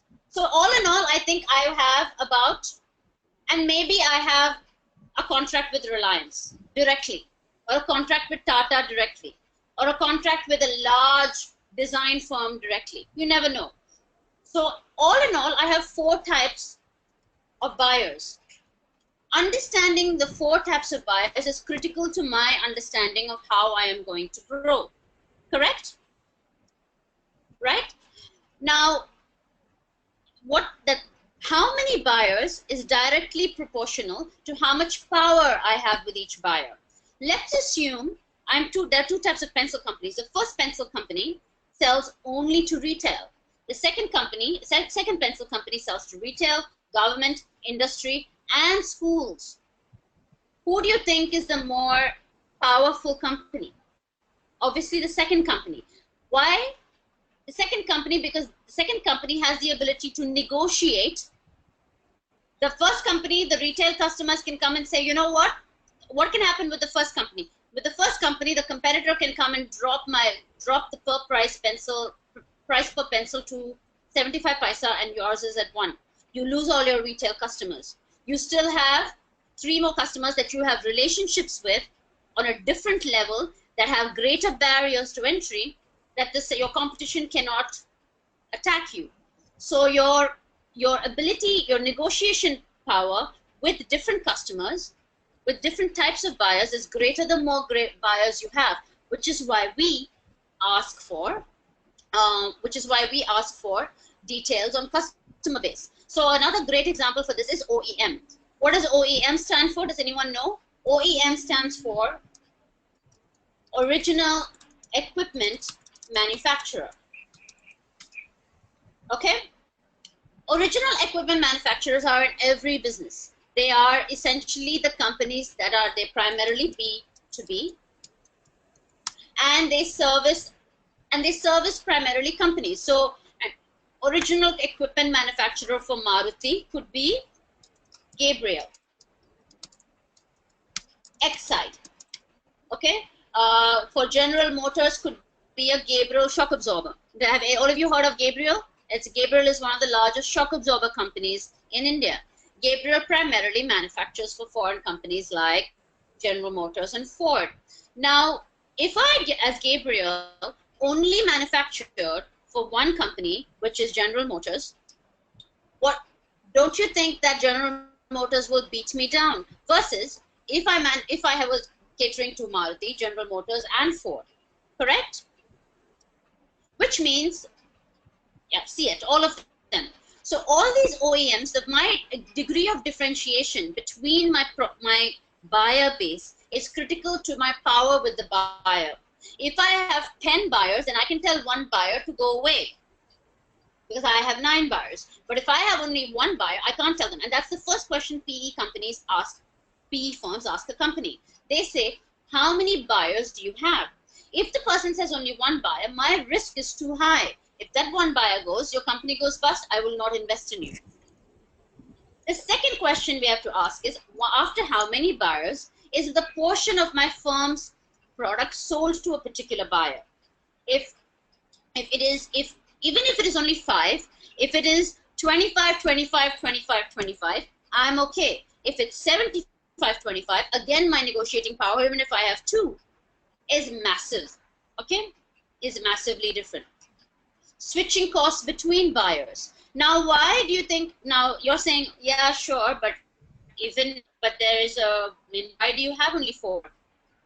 Now, for instance, if I have a switching cost and I have, if I have a number of my customers or a number of my buyers, right? If the customer's switching cost from me to my competitor is very, very easy, they will shift from me to them very simply. But here's the thing. If I am an OEM, I don't know why this keeps happening. If I am an OEM, like I am supplying shock absorbers to General Motors, correct? General Motors goes through a lot with me in terms of design, R&D, for me to be able to supply them the shock absorber. So the switching cost for General Motors to shift from me as their shock absorber supplier is also quite high. Does everyone get me here? So the switching for General Motors to switch from me to my competitor is quite high. Therefore, again, that gives me a negotiation power with General Motors. All of this is negotiation power. So even if I do have only General Motors and Ford as my buyer, the fact that I have all their designs and I am the only supplier for them and I have a switching cost problem gives me power. Okay, so this power struggle is very, very critical when I understand the power of my customer to me, and will therefore determine the level of profitability I have in the business. Understood? And finally, of course, the potential for vertical integration. If I can buy my customer, I have power over them. For instance, if my customer is General Motors, but I am so big, oh, absolutely, red flag for investor. Absolutely, Prashant. If the investor finds that, "Arey Baba, aapke paas 2 hi customer hai, you don't have any intellectual property," he can go to somebody else. Then you'll be left with 1 customer, and he can also go to somebody else. Why should we buy you? What is the differentiation in your product that will let your customers stay? But if you have 50 customers, most likely you will be able to keep at least 20, and therefore you will, even if your proportions are great, you will be able to find other customers. Correct? Absolutely. This is critical. This is why this is the first question we ask when we go to a company, and especially when we forecast. Now, why is it important for forecasting? Because this enables us to do a line-by-line forecast for my line-by-line forecast in my modeling, and which is, of course, you guys may be taught. So if I am selling pencils, I will have 4 lines. Each line will have its own, right? And I will then, within those lines, have different products. And within that, we'll have a proportion of each product sold to each type of customer. And through that, I will be able to forecast using my industry dynamics, what's going to happen in the industry, to be able to forecast, which is why industry analysis is so critical. Understood? Okay? Now, sorry, and now let's go back to potential for vertical integration. If I can buy my customer, then obviously I have power over my customer. But obviously I can never buy GM, correct? But there are industries, and we looked at this in the first one, right? In the first, what was the value chain I saw in the first lecture I gave you? What was the value chain we were looking at? Guys, what was the value chain that we analyzed in the first lecture? But what was the industry that we looked at? Yes, thank you, Prashant. The diamond industry. And what did I say in the diamond industry when we were looking at the value chain? While maybe Geetanjali can't buy De Beers can though go forward and buy Geetanjali, who's their customer. and therefore the power over their customer is much higher. Correct? Versus an OEM, which can never buy, Gabriel can never buy General Motors, the power is much lower. My potential for vertical integration, forward vertical integration, is much lower. Understood, guys? Do you have any questions, guys? This is very, very critical. Can we move on? Okay. Bargaining power of suppliers. Essentially, guys, this is a corollary of what we just discussed. Just like on one end is revenue, right? Now, this is my cost end. One is revenue. Again, what are we coming back to? Two guiding principles.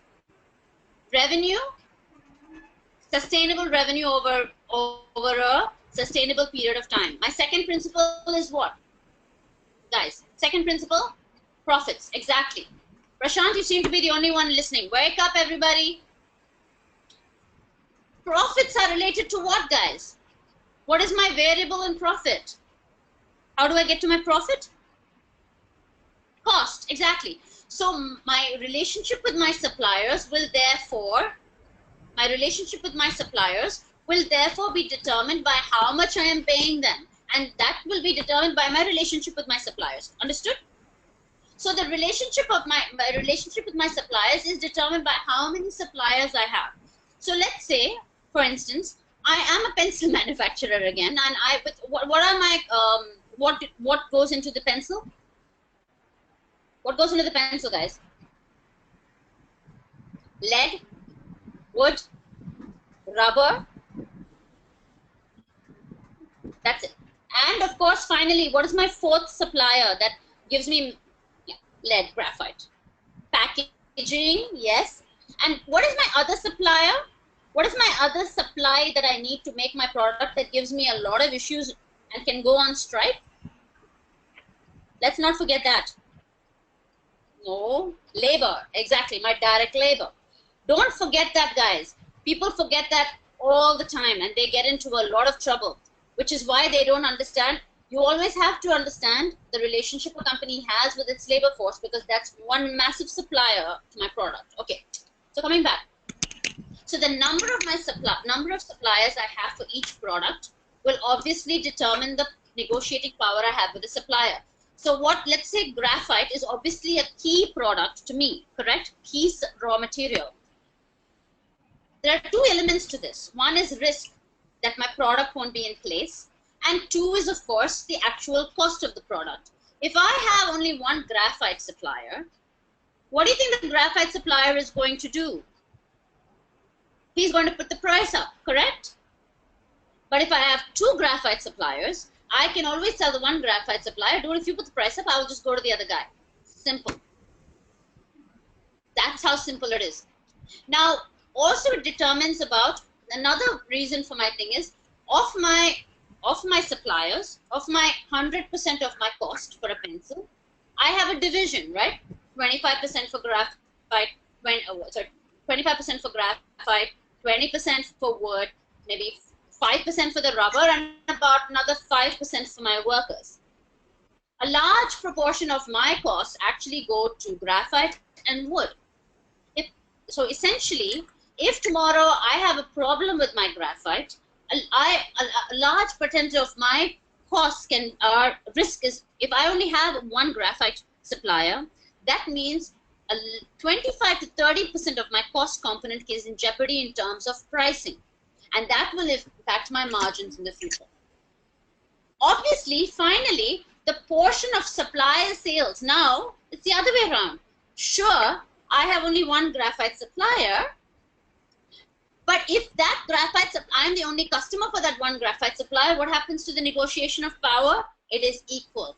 He needs me, I need him. We're going to have a nice mutual understanding for the rest of our lives. The minute he gets another customer, another pencil company, I am in trouble. So the second question firms will ask a company is, who are your suppliers and who are their customers? What proportion of your inputs do they cater to? Do their revenues cater to? Understood? Finally, we get to switching costs. It's the same thing. It's the same opposite corollary. how is it easy for me to switch from one graphite manufacturer to another graphite manufacturer? Really simple. So that's a great risk, right? So if this guy says, I'm going to put my cost up by 10 paisa for a kilo of, for one pencil, kilo of graphite, you know what? I'll just go somewhere else. But I can't do the same thing for maybe a special quality graphite. So maybe if I have Apsara and this is a normal pencil, that's fine. But what if I am Stedler and I'm doing a specialized coloring pencil that requires a specialized dye and only one supplier can do it and my switching cost is too high to find another supplier? These are the kind of questions you need to ask when you forecast. And finally, of course, potential for vertical integration. Simple. Can I buy my graphite player? Can I buy my wood player? Is my graphite wood player larger than me? Sometimes, by the way, they are. Because if I'm a pencil manufacturer, my graphite player might be too large for me. And therefore, I am at his mercy. Understood? Any questions? This is very, very important, guys. These two things are very, very important. Okay? A supplier group is powerful if it's differentiated products offered by the suppliers and there are no substitutes for what the supplier group offers. So suddenly there's a graphite manufacturer and all the graphite manufacturers become one and they are a monopoly and I can't put in anything but graphite into my pencil. That's a problem. But what substitute do I have for my wood, guys? What pencils are there now? So my wood supplier is never going to be a problem. What's my substitute?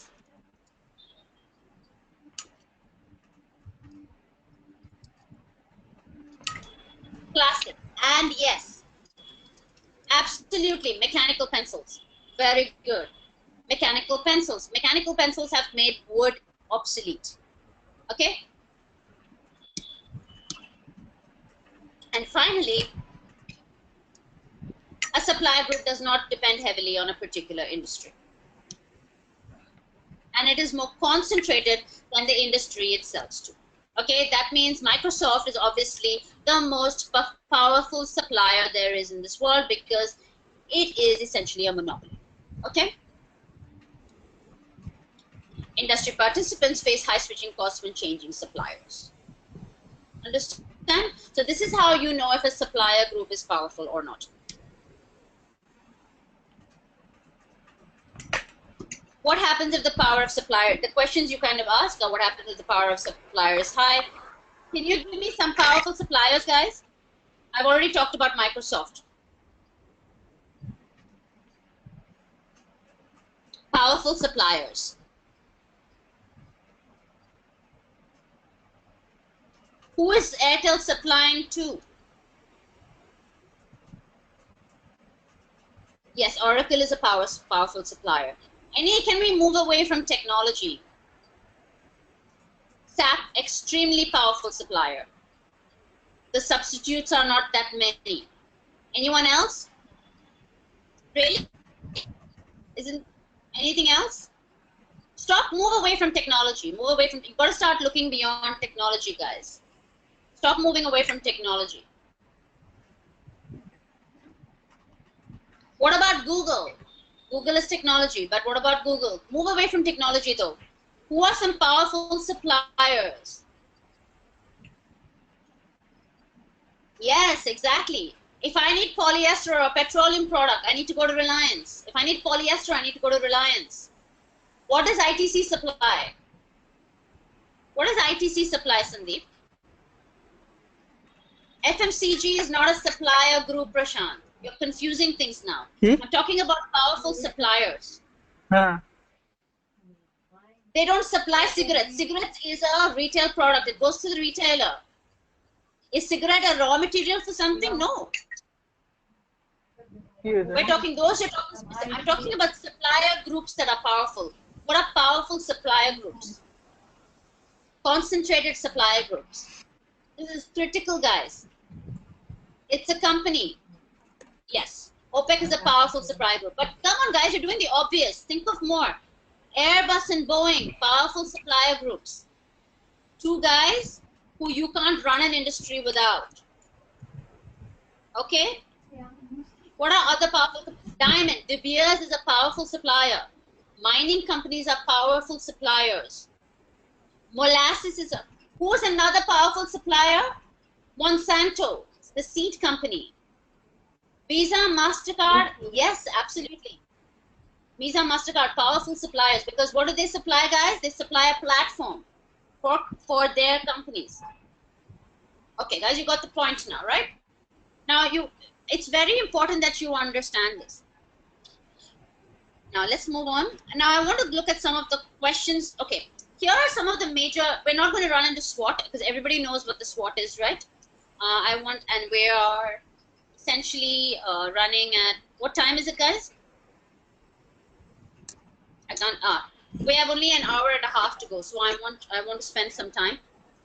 Now, I want to run through some of the major pain points in the thank you, Regina. I want to run through some of the major pain points in the Porter's 5 forces. The first major pain point in the Porter's 5 forces is understanding what a substitute is. Okay, what is the substitute for? Now, obviously, the substitute for jet is flying, right? The substitute for flying is railway. There is no substitute for jet in its product. Is there a substitute that jet has in its product, guys? Can jet? No, right? Is there any? No.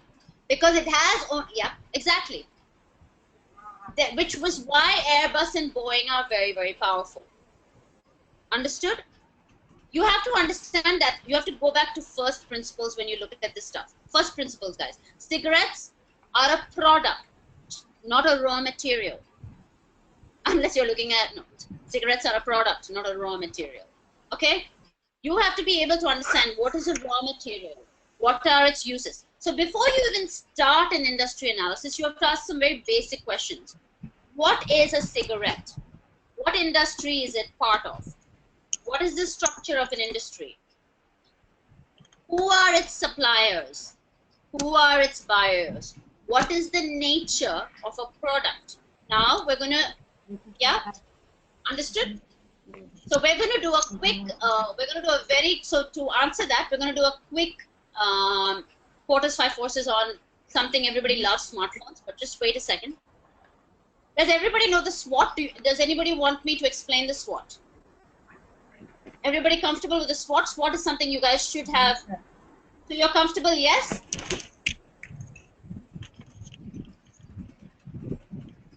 Okay, perfect. We know the SWOT. Let's move on. The SWOT is okay? It's self-explanatory. I'm not going to spend any time on it, okay? What I am going to spend some time on is the pest. Okay? Now, guys, somebody's got their mute off. Who is not muted here? Somebody's not muted here.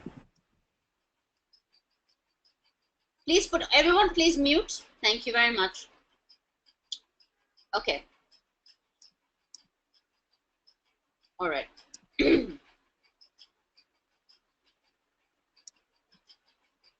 So here, this is what yeah. Yeah. So when we're looking at the pet, now the industry analysis, whatever we've discussed is great because it takes care of the 5 major forces of competition.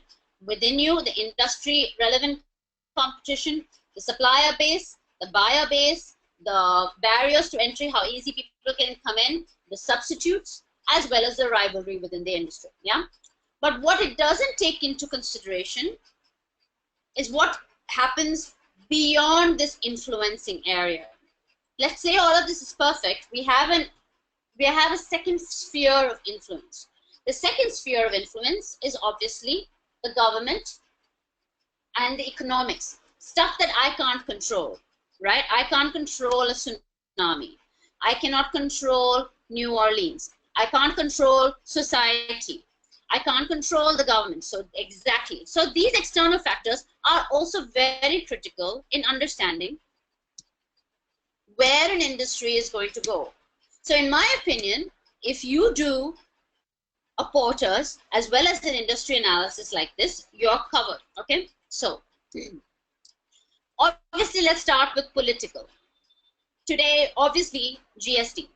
Very simple, guys. Yeah, you didn't know GST was going to come in 6-7 years ago. Okay, so government means a government changes what is going to happen in a country. You didn't know that the bars didn't know that the Supreme Court is suddenly going to say that 500 kilometers from a highway you can't hold a bar. This has hit the alcohol industry. 5 years ago, you would have not invested in alcohol if you had known that, right? It's going to be a massive issue. You don't know when FDI is going to be made 100%. You don't know if tomorrow's government suddenly FDI. You don't know if tomorrow's government suddenly they're going to ban alcohol altogether. You don't know in tomorrow's government if suddenly they're going to take away all the restrictions from protection from the automobile industry. You don't know tomorrow if they're suddenly going to say e-commerce should, there's 100% FDI in e-commerce is not allowed. What is Amazon going to do then? Your job, their job of people is suddenly, the job of some people in this world is to primarily ensure they lobby with the government. In the US, you actually have lobbies. You don't have lobbies in India as such, but you do have people who work in public policy. These people actually, their job is they work with public policy in Amazon, they work with public policy in Google, they work, and what are the other people who work in public policy? All the industry boards. So the Automobile Association of India is a policy, is a lobbying board. The Textile Association of India, the Restaurant Association of India, the Coal Association of India, the FMCG Association of India, the Cement Association of India. They're all industry bodies like CII. They're all lobbying bodies that work on for the benefit of industry. The Small Scale Associations body, the Small Medium Company, SME Associations body. Understood? All of them work on companies and on behalf to the government to say, do this, do that, don't do this, don't do that, because at the end of the day, nothing affects you as much as a public policy in your benefit or not in your benefit. Understood? 1 second. I don't know why this keeps happening. Yeah. Okay. Second, obviously, there is the economic factor, right? Where are you in your business cycle? Impact of globalization. We weren't expected to, we didn't do anything wrong. We didn't have mortgage-backed securities in India, correct? We didn't go around selling mortgage-backed securities, but did the global recession of 2008, 2009 to 2011 affect us? Absolutely. My friends lost their jobs. The investment banking industry shut down. Credit froze everywhere. Credit froze everywhere even though we didn't have mortgage-backed accounts. Yeah, we didn't have those issues, but credit still froze. Yeah, labor costs. Likely changes in the economic environment. The credit crisis. Suddenly, we don't have foreign exchange. We don't have any foreign exchanges. Things that our credit rating is going to fall, and it's going to affect the rates I find in LIBOR. Understood? These are economic factors that are outside, and this is stuff I need to analyze when I am trying to see if I'm going to invest in this industry or not. Social, okay, let's do technological factors. Obviously, research and development, emerging technologies. I mean, I remember a time when we didn't know what Bluetooth was. I had no concept of what Bluetooth was. You don't imagine, there was a time when I thought Bluetooth was a whale because it was blue and it had big tooth. Okay, I didn't understand it was a technology. But luckily I was 17 years old or 20 years old. I didn't need to understand it. But if you're a company, you need to understand what the impact of something as disruptive as Bluetooth can be. What something as disruptive as wireless can be. Okay, Walkman. What happened with Walkman? Touch. How touch technology can change because we had the Walkman. How digital music can change. How Napster suddenly came from nowhere and changed the face of music. Because before Napster, does everyone know who Napster is? Does everyone know who Napster is?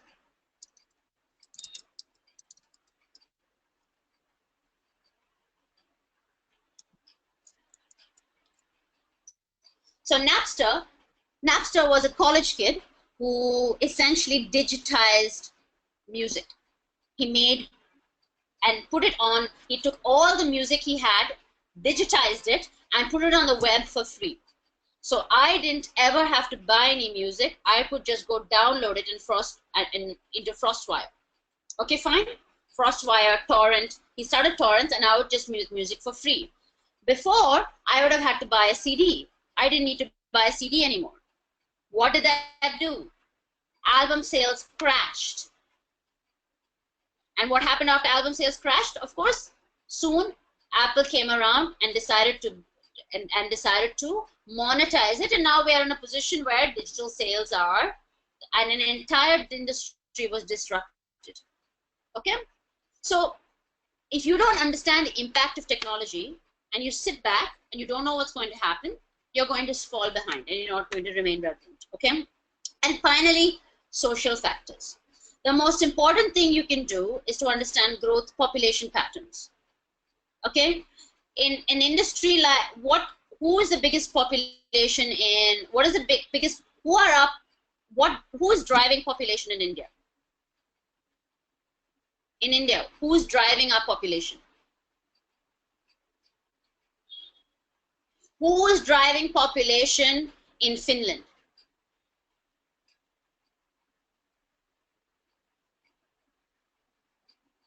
Huh? Aged. So the products I sell in India, aren't they going to be different to the products I sell in Finland? Yeah? That's what I mean. So this is the kind of stuff that strategy does. Strategy looks 20 years ahead and says, what are the kind of products I'm going to need to cater to what type of population in 20, 30 years time. So one of the most interesting industries that are cropping up in India, because we are now having more middle class, people with more money, is what is the trend that's happening? Trend that's happening is a lot of people are living away from their parents. Middle class people are living, upper middle class people are living away from their parents. So one of the new industries that's coming up in India is what? Is old age, excellent, nice old age homes. Yes, Darshan, packaged food. I have such a youthful country, I don't have time to sit and make food because I am living in nuclear families. There is no mother to make food for me. I am 20 years old. I need breakfast. I want toast. I want oatmeal. I want Maggi. I want packaged food. I want dosa. Now, so it's an interesting, right? 15 years ago, people tried to sell packaged dosa mao. It didn't work. 15 years on, ID is going to go public in a few years' time. It's all about timing. There's a time for everything.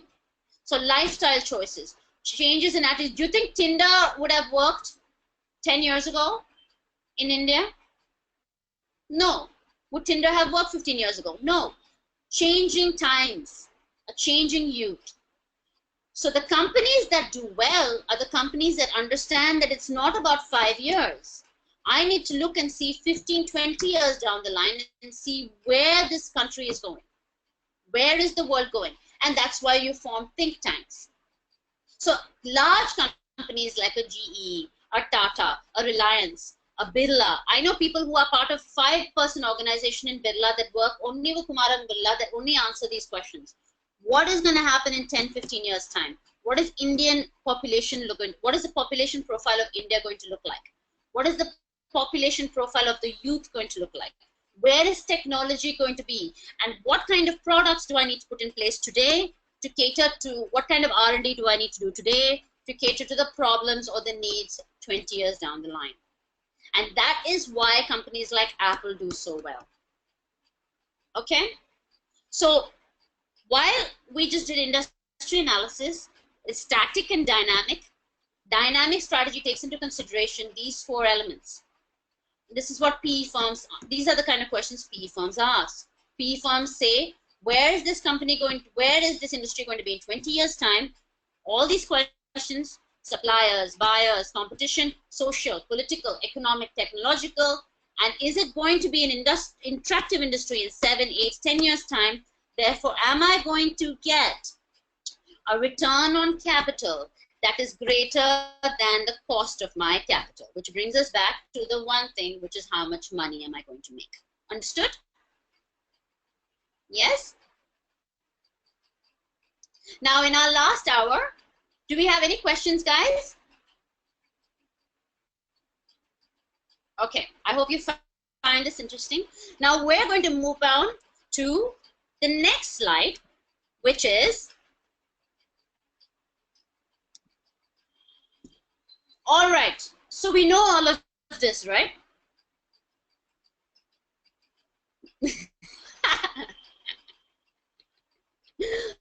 Tuka, I think you're very honest. Yes, real-time examples, which keeps us awake. You should be kept awake regardless of me giving you real-time examples. It's only, what time is it? It's only 6 o'clock. You're acting like it's like 9 p.m. or something, or 10 p.m.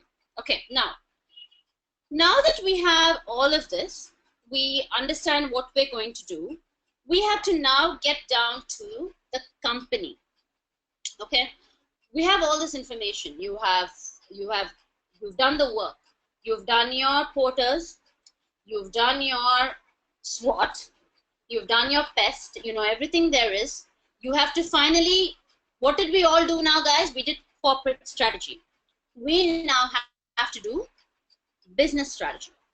Business strategy, 2 questions. Okay, what are those 2 questions? How do we now that we're in this industry, we're here already, kuch nahi kar sakte, how do we compete? Okay, that means we ask 2 questions. What do customers want? And how do I survive this competition? And how do I get to my 2 guiding principles, which are what? Say it with me in unison. Revenue, profit. How do I increase revenue year after year in a sustainable manner? How do I increase profit in a year after year in a sustainable manner? This is your mantra. Yeah? For successful investment. Now, if I'm going to ask these questions, the first question is, I have to ask, to be successful, what did I say, guys, that I needed? The value of so very simple. The value of my product to a customer needs to be greater than what he is paying. Correct? That's the first question answered. The second question is, for me to survive my competition, the value of the cost of my product needs to be lower than this thing I'm selling it to him for me to survive. We went back to this. So these are our two principles. What my customer wants and how do I survive the competition. Okay? So first question, and these 2 end up being the critical success factors for a company to survive competition in an industry. Obviously, if I'm in a monopoly, I don't need any of this. If I'm the only one giving you air or water or power, I don't care what you want. You need me anyway. You don't have a choice. But if I'm anything else, I need to know who my customers are and what they want. All right? Let's do it now. Okay, we're going to take 3 industries and try and understand this.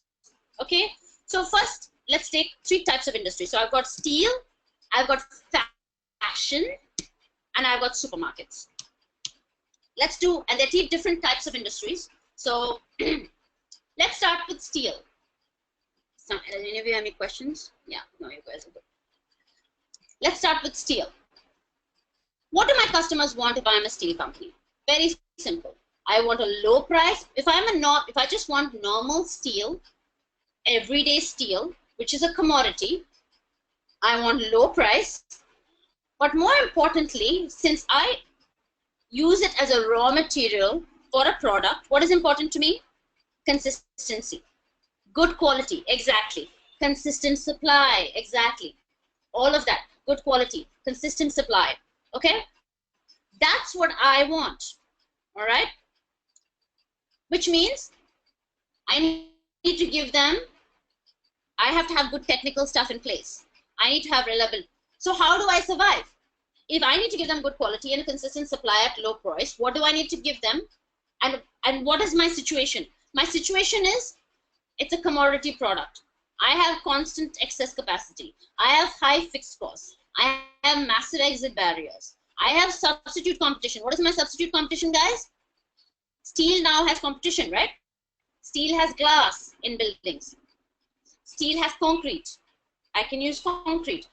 But more importantly, yes, aluminum.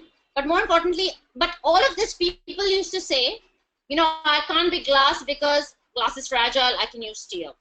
I can't be plastic because steel is more durable than plastic. I can't be aluminum because steel is stronger and more tough. But you know what? There's a substitute now for steel. What's the substitute?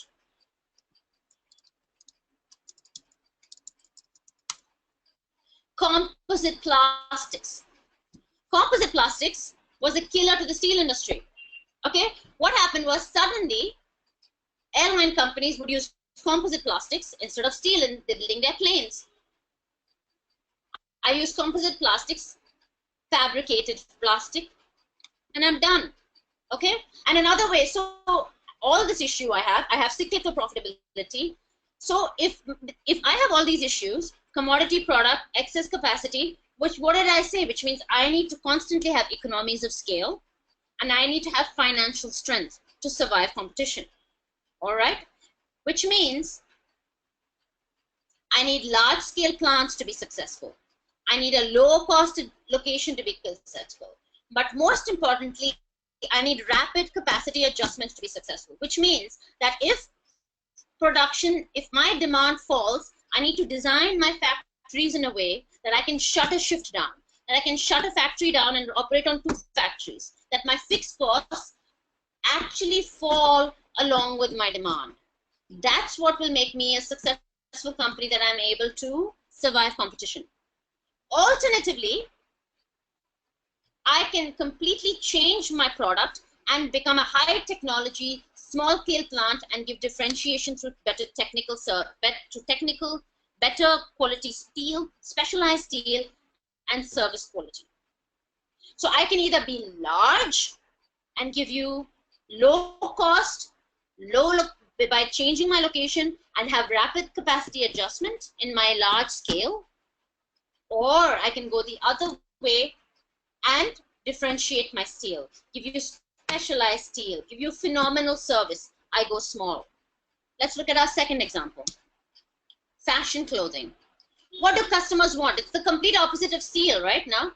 What do customers want? I don't want the same thing in fashion. In fact, I want something completely different, right? I don't want the same type of salwar kameez. I don't want the same type of t-shirt. I want to be unique in style, quality, and color. I am willing to pay a price. While steel is a commodity, fashion is not a commodity. I am willing to pay a premium for brand style and exclusivity.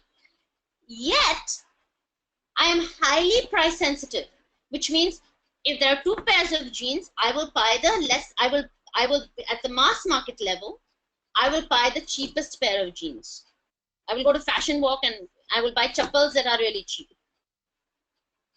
Okay, so I have 2 spectrums. I am willing to pay for brand and exclusivity, or I am like my father and all I want is the cheapest t-shirt. I'm sure all of you have your fathers that have cheapest t-shirt. Why so much? It is just a t-shirt. Why do you need to go to Lacoste? Why can't you just go to Amazon? Or why can't you just go to Big Basket? Or why can't you just go to something and just get 1 t-shirt? Why do you need to buy from Tommy Hilfiger? Just go to Bombay Dye or something like that, correct? So you have brands and you have mass market. So your customers want both. You have a customer base that wants both, all right? How do you have competition? Now you have a problem in fashion, right? So what are your problems? So that's what your customer wants. What are your massive problems? Your massive problems is that it's a disorganized market, correct? There's a lot of copying, lot of low barriers to entry. Anybody can go to Tirupur and make a cotton t-shirt, right? Lots of replicas. low seller concentration, and massive buying power of retail chains, which means Shopper Stop can really, the Shopper Stop can tell you, you know what, I don't like your t-shirt, I'll buy, I don't mind, I can go buy Bombay Dyeing. Bombay Dyeing is giving me a better, Raymond is giving me a better deal than Zodiac. So Zodiac will suddenly have a problem. Zodiac will start then have to negotiate with Shopper Stop, because really I don't care if it's a Zodiac or a Raymond shirt. Okay? But I do care if it's a Xenia shirt. I do care if it's a Gucci shirt, because it's not the same thing to me. So suddenly brand and exclusivity can yield a substantial premium. And yes, absolutely, Prashant. Why has e-commerce proved itself to be a game changer? Because suddenly I have a lot of information.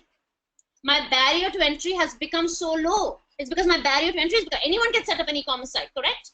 And sell their clothes. I don't need to go and sell in a Shopper Stop anymore. Yeah, that's because of low seller concentration. Exactly what I'm saying. So I have two choices, guys. Right? If I want to survive, I can combine my differentiation with low cost. I can make a t-shirt that's a little different, but I still have to make it at low cost. But I need to do that by doing a speed to response, because fashion is changing all the time. If you go into Shopper Stop today, 2 weeks later, that thing is on sale. Why? Because suddenly I don't want. And which company is it that has done so well in mass market global fashion? What's the name I'm looking for, guys? Which is the globally the company that said, you know what, I'm going to give you season, every 2 weeks it's going to change. I'm going to give you mass market prices. You're not going to get my stuff anywhere. I'm going to focus on design. What did they do? Excellent. Did everyone see that? Zara. It was said by, because he's on private, Ashwin Mehra. Well done, Ashwin. What did Zara do? Zara realized, no, not Calvin Klein, Zara. What did Zara do? Inditex realized that the major problem that he was facing was not cost, because he could sell cost in, he could buy really cheap clothes.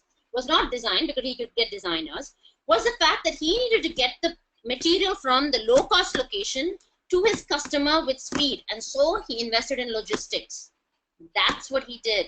His differentiation was logistics. He said, I am going to make sure that I am going to, my turnaround is going to be 2 weeks. Every 2 weeks, I'm going to hit them with a new product, because this market wants a new product every 2 weeks. He doesn't care about quality. Mass market doesn't care about quality. I don't care about quality. I'll just manufacture, but I need to get it to them fast. So again, you be like Calvin Klein and do high quality, or you be like DVF, or you be like Sabyasachi, or you be like Manish Malhotra and focus on brand and customization and curation, or you go mass market and be like Zara and kill logistics. All right. Finally, let's go to super.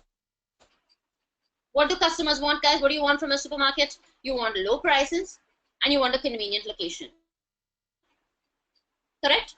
But you also want wide range of products to a local taste. If I go to a super, I don't care so much about not finding dosa mao in Delhi. But if I am in Chennai, I want to be able to find dosa mao. Otherwise, I'm never going to come to you again. If I'm in Chennai, I don't care if you don't stock paneer. But if I'm in Delhi, you better stock paneer or you're going to be in trouble with me. So if you are, let's say, if you are a nationwide stocker, like a Star Bazaar or something else, you need to be able to supply products at low prices, convenient location, adapted to local preferences. They also have to have fresh quality, produce, good service, ease of parking, pleasant ambience. Oh my God, why would you be in the supermarket business? And how do you survive? You survive because you have to make sure that how much competition you have depends on whether there's a big bazaar opposite you. And what has changed the game? Big basket. I don't need to go to supermarket anymore.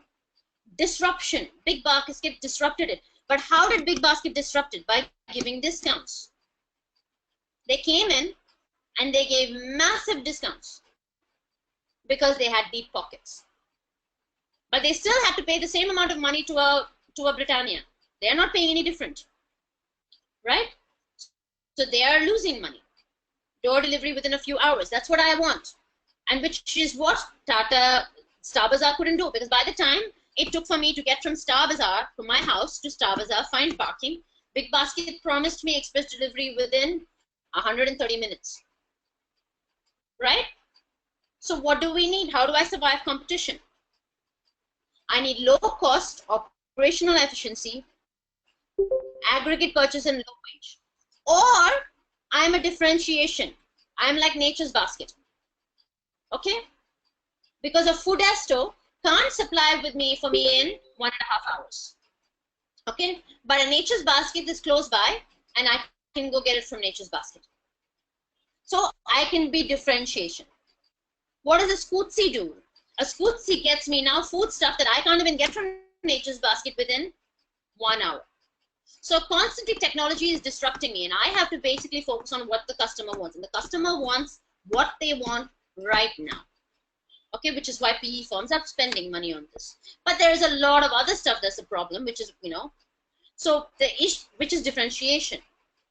Okay, which takes us to what have we learned here?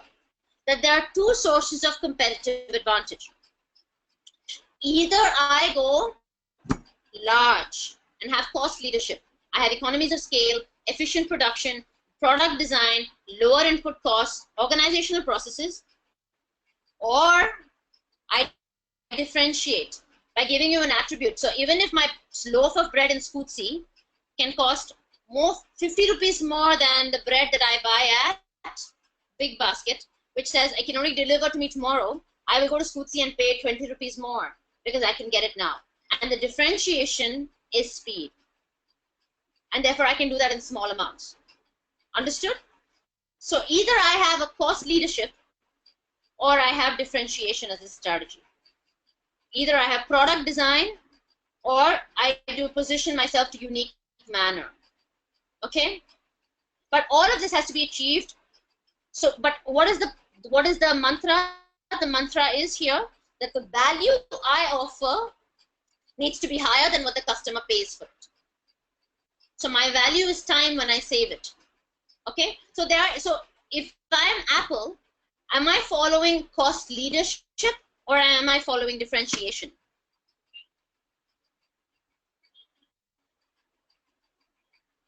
Differentiation, right?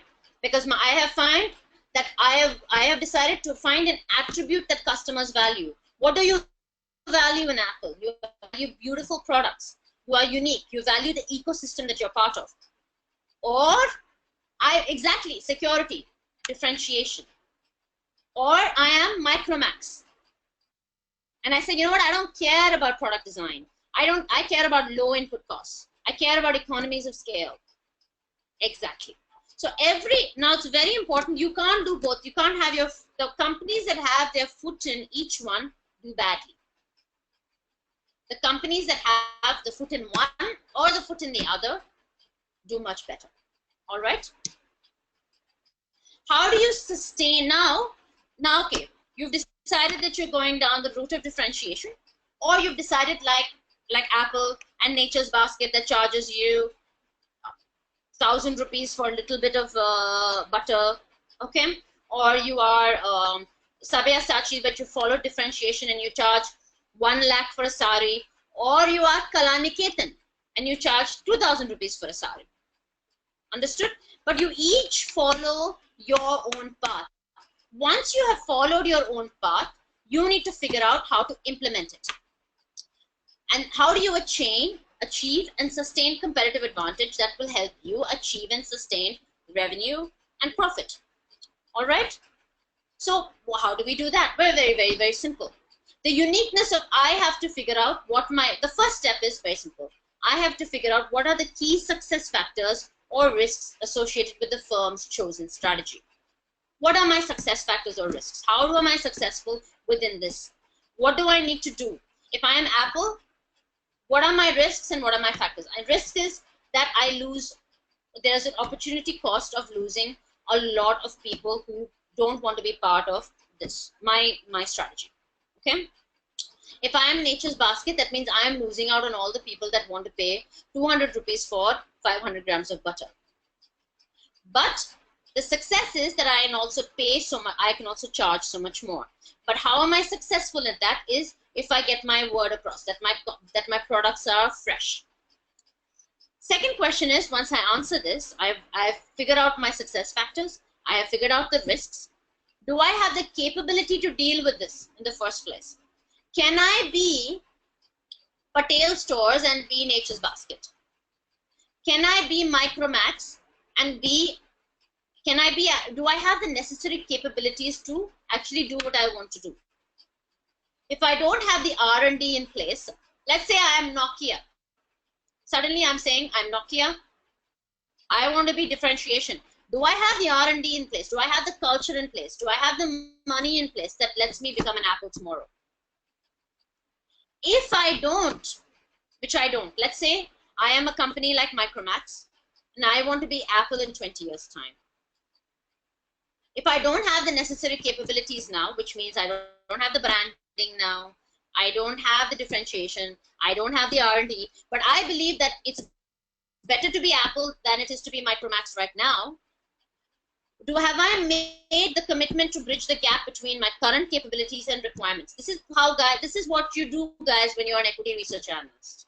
This is forecast on whether you buy a company and hold for the next 10 years, whether you have an L&T in your hand. Okay, this is the kind of questions you ask. Are you making, and how do you know whether you've made the commitment, whether the company has made the commitment to bridge the gap? How do you know if Apsara, if they're not in mechanical pencils, is going to be in mechanical pencils in the future? If in the past, how do you know that Reliance is going to be good at Jio? Because whenever Reliance says they're going to be good at something, they end up being good at it. They put all their back into it. They make a commitment to their strategy. And they say, come what may, I am going to be in telecom. I am going to be the leader in telecom. Because in the past, I have said, I am going to be the leader. Correct? In the past, I have said, I have always done what I have set out to do. Therefore, in the future, I will always do what I set out and say. That's what PE firms look for. And has it been consistent in my decisions relating to R&D, marketing, and manufacturing? Are they in line with my strategy? Are they in line with my vision and mission statement? Why am I trying to be Apple? Is that what I said to my shareholders? But no, did I not say that I wanted to? So if suddenly I want to be Apple, I'll be very skeptical of Micromax. And what are you saying? You wanted to be low cost. You wanted to say, you said that you wanted to put a phone in every Indian's hand. Suddenly you are changing your vision and goal. I do not trust you anymore. Understood? Okay. And more finally, is this advantage that I am having, whether it's cost differentiation, whether it's cost leadership or differentiation, sustainable in the long run? Can it be imitated? Can Samsung become Apple, or can Apple become Samsung? Can Micromax imitate me? That's why Apple is one of the most valuable companies in the world today. Or why Google is one of the most valuable. Actually, Google Alphabet is the most valuable company in the world today. What is Alphabet?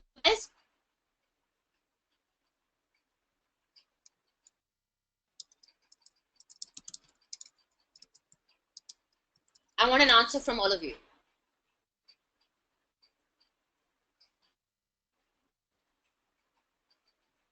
Exactly. Alphabet is the most valuable company today. Why is it the most valuable company today? Okay. Is this strategy imitable? It can't be. Google is the only one. They have created. Exactly. No. And that's why they're the most valuable company today. Because 20 years down the line, they're constantly keeping themselves relevant. They know exactly who they want to be. Understood? Yeah? All right. Yeah, I know. But in terms of, yes, I understand that. But in terms of other types of value as well.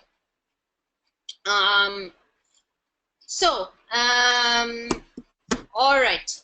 Now, this is what we do in. This is what I want you to do. I want to ask you a question. Will you guys be able to work in groups?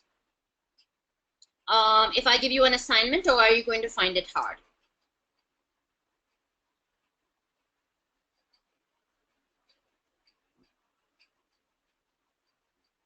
Excellent. All right. So today there are 15 people here. I don't know what we're going to do with the rest of you. So if I see there are okay, so I'm going to say whoever's listening: Ajay, Anshit, Ashwin, Darshan, Karan, Karthik, Prashant, Rajat, Rajinder, Sabyasachi, Sandeep, Santosh, Taka. All right. Now, between yourselves, I want to divide you into groups. And now you are the best to know which groups you can, because that way, ideally, that is 15 minus 2, there are 13 people. And I think you can be there for 4 groups of 3, where one group is 4 people. Understood? So 3 groups of 3 and 1 group of 4.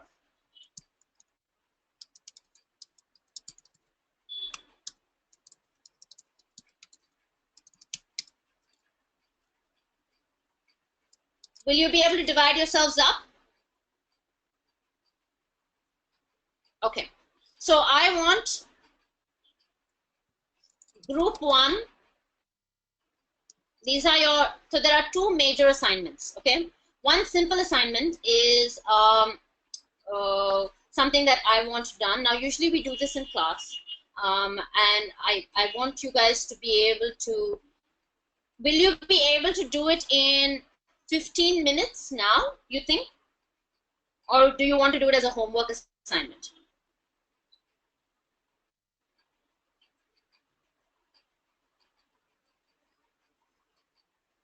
Okay, why don't you do that first? Let's create a group. Why don't you guys create the group now? So,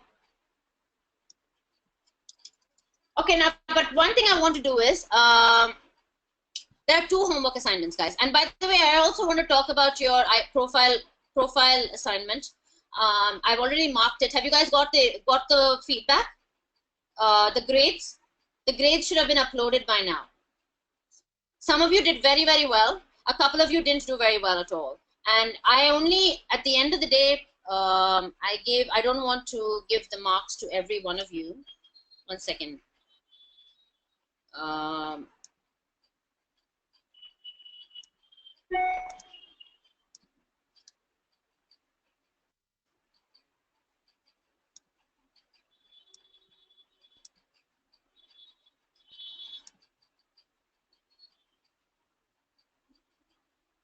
Guys, I only got 9 assignments. Who here? Why did I only get 9 assignments? Of which, why?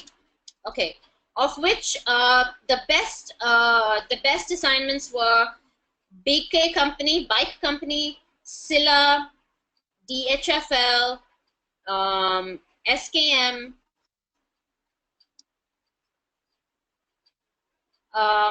yeah, these are the best. All right, these were the ones that got full marks. Guys, you have to do your assignments. If you don't do your assignments, you're not going to know how to make these PPTs. All right. Okay, so okay, but so then can you please, yeah, Kezia, please inform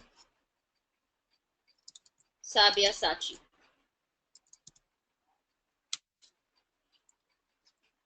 All right. Now, how do I do this? Okay, guys, can you please put yourself into groups, guys, quickly? Or unless you want to do that after I finish class, like 10 minutes, I'll leave 5 minutes early and you guys can put yourself in groups. What is not possible, Rajinder? No. I mean, I will let you guys go 5 minutes early. So at 7:20, we can start going into groups. Is that fine? Not after class. I mean in class. 7:20 after I finish teaching. Yeah. Okay. Cool. So there'll be 2 sets of assignments, guys. let me, where is this thing? Now, the first assignment is, yeah.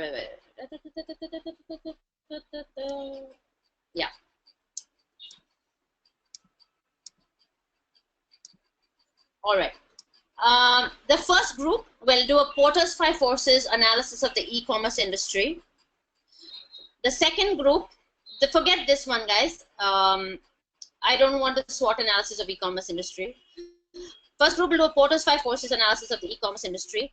The second group will do a pest analysis of the e-commerce industry and how it affects Flipkart. Okay, so sorry, 2 groups will do Porter's 5 forces analysis of e-commerce industry. 2 groups will do the pest analysis of e-commerce industry and Flipkart. I want another and both groups to do what strategy has Flipkart adopted. Yeah, I'm opening the slide, guys. I'm just trying to find the slide. Can you see the slide? Yeah.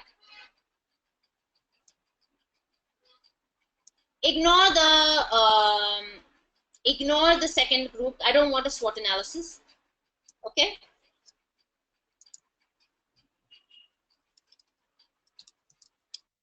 Okay, that's group 1 is Kezia. Please note what the group numbers are. So group 1 is Rajinder,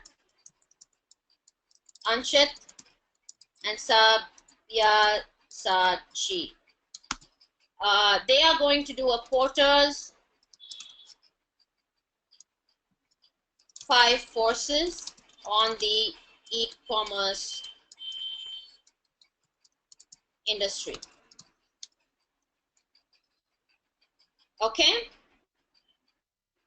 All right. The group 2 will do a pest of the e-commerce industry and how it impacts Flipkart. Because e-commerce is critical with regards to political, environmental, etc. Okay. Group 3 will do a Porter's. Group 4 will do a pest. All 4 groups will tell me what the key success factors, critical success factors are for Flipkart to succeed, which means answering 3 questions: what the customer wants, how will I survive competition,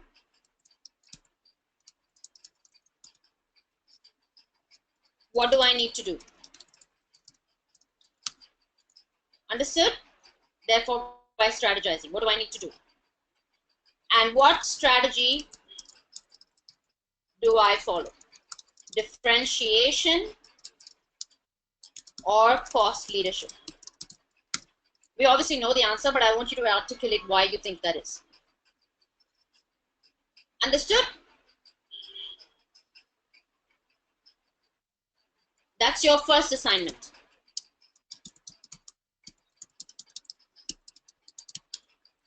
Very simple. This is I want very, very, very simple, guys. I just want 3 lines, like bullet points, PPT, very simple. The second assignment, each group, again, group assignment. Choose an industry of your choosing, choose an industry other than e-commerce, obviously, because we already done e-commerce, and do a Porter's 5 forces on it. Now, it's the presentation format will be shown to you. I'm going to show it to you right now. So just give me a second, okay?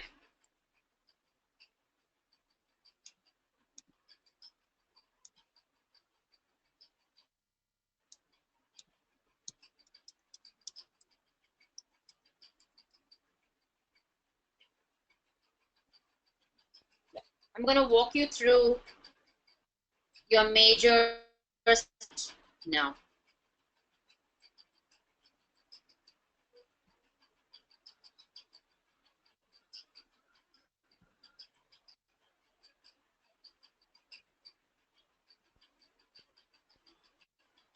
I'll be giving you this, giving it to you. 1 second. I'm just trying to find the.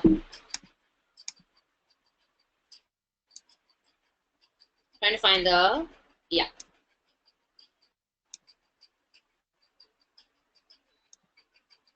All right. Can you now?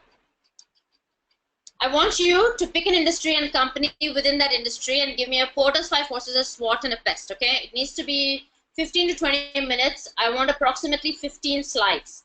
Okay. Clearly define your segment. This will be shared with you, so don't worry about it. I want you to clearly define your industry segment, guys. Provide a detailed description of your industry. What does that mean? You need to tell me what the product is, the nature of the product, the nature of the industry, the industry structure, whether it's a monopoly, an oligopoly, a duopoly, or perfect competition. You need to do a Porter's 5 forces on the industry or the segment, a PEST analysis. You need to highlight what you think are the key issues and challenges for that industry or segment. You need to choose the 5 competitors of that segment, top competitors, and give me their key ratios, the financials in the industry and the segment, and how they help you understand rivalry. What does that mean, guys? That means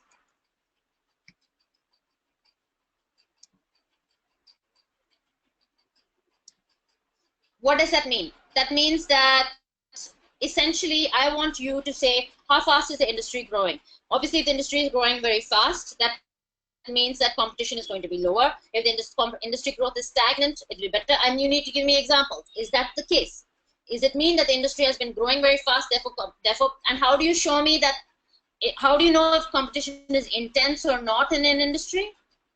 Obviously, the profit margins. The profit margins over the last 5 years or 10 years of industry average will show you whether the industry is intense competition or not. And you'll be, and the key to this assignment is for you to test some of the theories I'm telling you. Test the theory.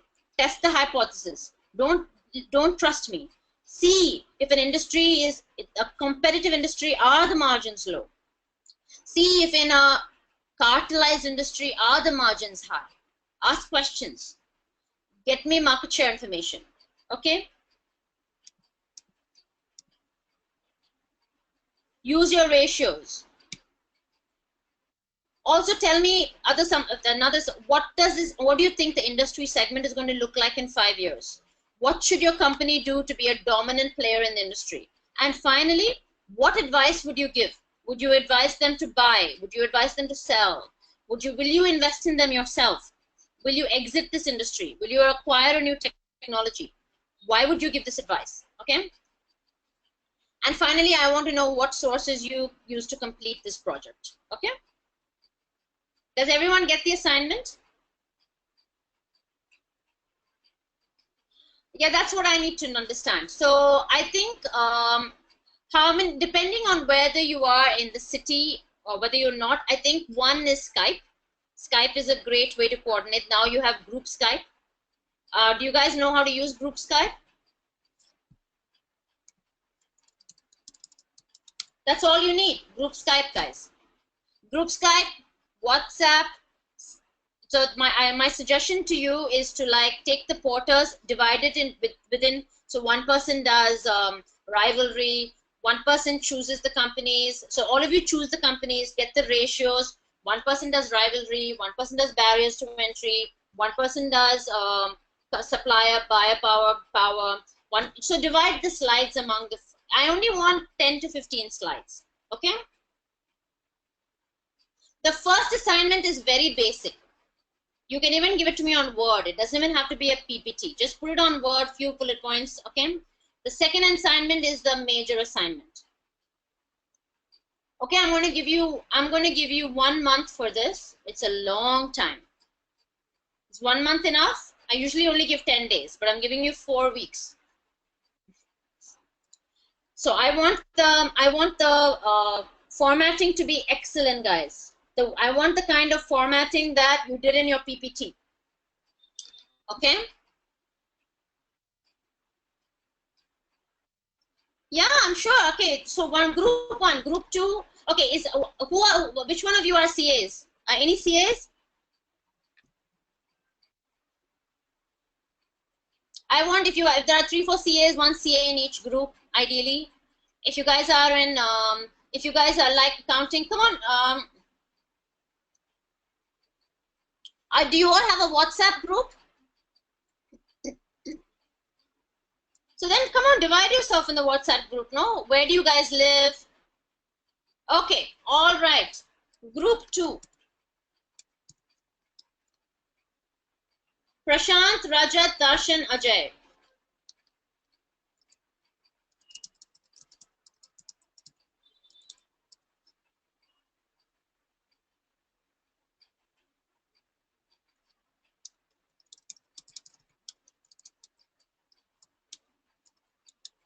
Group 3.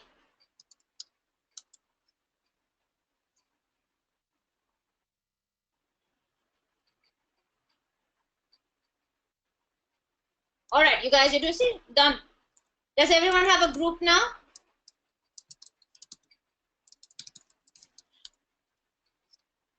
Prashant, pest is not that simple, huh? Trust me, I'm going to look a lot about pest. Anyway, guys, as I said, the first assignment is very, very simple. I just want one word page. Each thing needs to have like 4 bullet points, bus. Tuka, Ashwin, Santosh. Come on, guys. Tuka and Ashwin.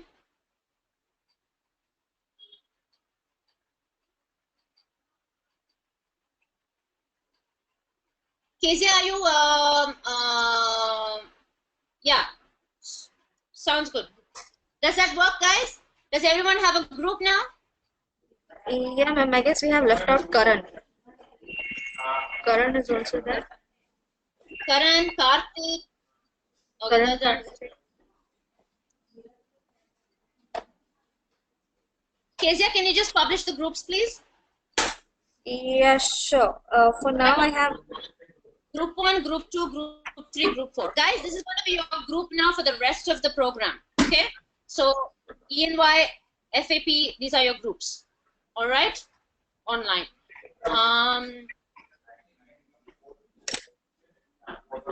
So, publish the group. Now, again, guys, I don't care about the first assignment. The first assignment is very simple. All I want is bullet points on a Word document. I just want to see that you guys have spent some time getting to know each other. So spend like 1 week on it and send it across to me. Okay? All right? What I care about that in a month's time, I want to see a super sexy presentation on the assignment on the industry analysis. Okay? That assignment is what you're going to get marked on, the project assignment. The industry, now each group has to choose a different industry. Group 1, choose one industry. Group 2, Group 3, Group 4. Okay? The types of industries you can choose are cement, pharma, aviation, telecommunications, smartphone, automotive,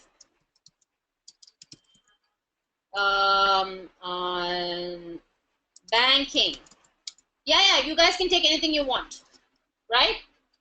Any industry you want, any industry at all. But make sure it's an industry. Yes, Kezia will confirm the groups.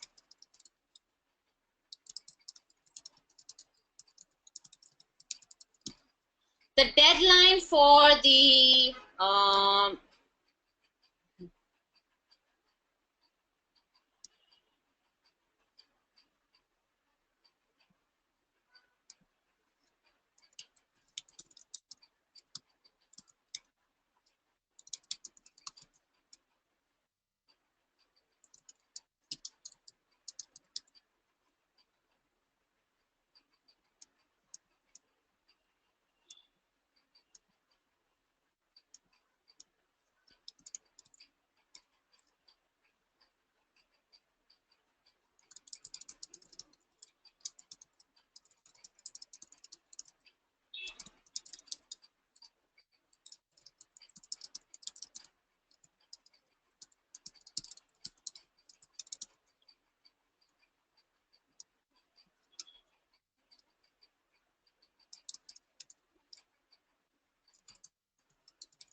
right, guys. Any questions, guys? You haven't asked me any questions in this at all. No questions?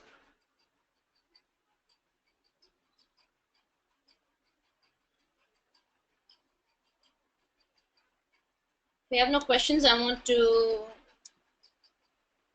No. Ask me questions here. Are these what kind of questions?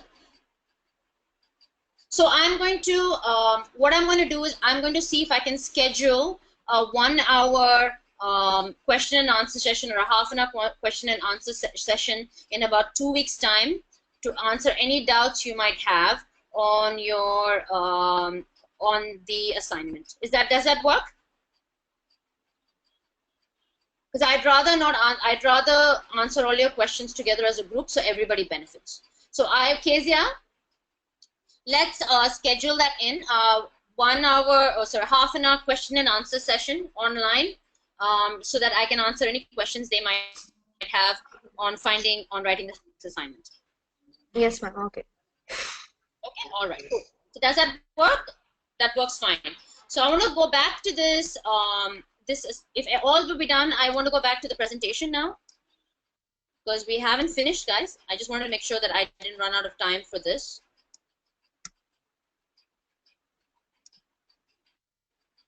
All right.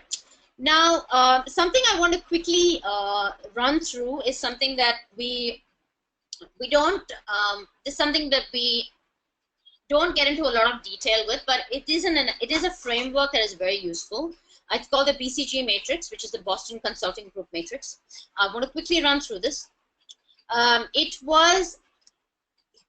very useful regardless on even today on, when we were talking about what your products are and who your customers are. This is about what your products are and what proportion your revenue is in. And it always helps when you do financial forecasting. And really all what we're doing is to try and help you forecast profits of a company, so you can be a better equity research analyst, you can be a better banker, you can be a better private equity, or you can be a better consultant, right? That's what we're trying to get, or a better investor. Which means you need to be able to analyze how products are doing in a product portfolio. And so, of course, we come to the BCG matrix. Very simple. Stars, cash cows, dogs, and question marks. We're going to run through this very, very quickly. There are 4 types of products. We have products that have low market growth and high market share. What could these be, guys? Low market growth, high market share. This is something, so every company will have a product portfolio. So low market growth, high market share product for any company will be what? So maybe the Mercedes C-Class for the Mercedes-Benz. Or maybe at any possible level for Apple, they'll probably divide their iPhone 5, iPhone 6, iPhone 7 into a problem child, a cash cow, or a star. Okay, or a star product for Apple could be the MacBook Pro. Okay, so high market growth. Could be the cash cow. A MacBook Pro could be a cash cow. So this is the type of analysis. I don't know. This is because I don't know the market growth for Apple, or I don't know the market growth for iPhone 6. So when you're analyzing products and you're doing financial forecasting, divide your products into 4 categories. Products that have high market growth and high market share are stars. These are your star products, but die out and become cash cows. Cash cows are the ones that are going to be constantly generating money. You put all the marketing and branding. You've done all the work. These are just stuff. This is just stuff that's constantly going to churn money out for you, like cash cow. That's why they call it a cash cow. You don't have to put any money behind it. It's just going to make money for you. And you have a dog, right? Dogs are essentially low market share, low market growth. You kill a dog. Okay, what is a dog? What was a dog for Samsung, guys? What was a dog for Samsung? What did they kill? They killed the watch that they did. Their watch was crap, right? Yep. Yep, exactly. And second, finally, then you have the question marks. The question marks you don't know. Yes, the smartwatch. You don't know about the question marks. The market share is low, but there is a high potential for growth. What is that? So high potential for growth products are products that are in technology primarily. Potential products that 5 years, 10 years down the line, technology is going to catch up. One product, AI, yes, but AI, I'm talking about products now. Products within a portfolio. Okay, so a product within a portfolio today that a lot of companies don't know what to do about is wireless earphones. So Apple's new wireless earphone, they don't know what to do. Is it going to grow? The market share is not very high now, but the potential for market growth is very high. How much money do I put into it to make it better and better and better? Will it ever happen?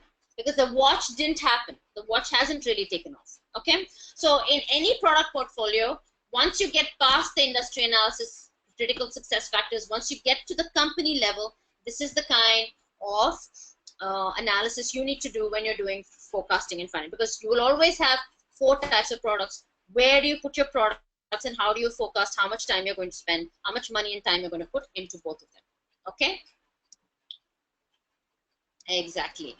I need to know cash cows, obviously low market growth, maturity in the product life cycle, low cost support, high cash revenue, positive cash flows, high market share. Dogs, low growth, low declining market share, negative cash flow, may require large sums of money to support it. In my personal opinion, apart from the fact that Flipkart has products in high market growth, I think it's a dog. Snapdeal was an obvious dog. Problem child, products having low market share in a high growth market, right? What was Food Panda? Need money to develop them, produces negative cash flow, but high potential in the future. Is it worth spending money on? Okay. Another I want you to look at, we have a Mahindra and Mahindra case study, which I want you to spend some time on when you have and ask any questions later on. Now guys, questions, you have 10 minutes. Any questions on the assignment? You have no questions at all this time. Please suggest some books or movies on investment banking. These things really work for me. What was the movie I asked you guys to watch the last time? Did you guys watch it?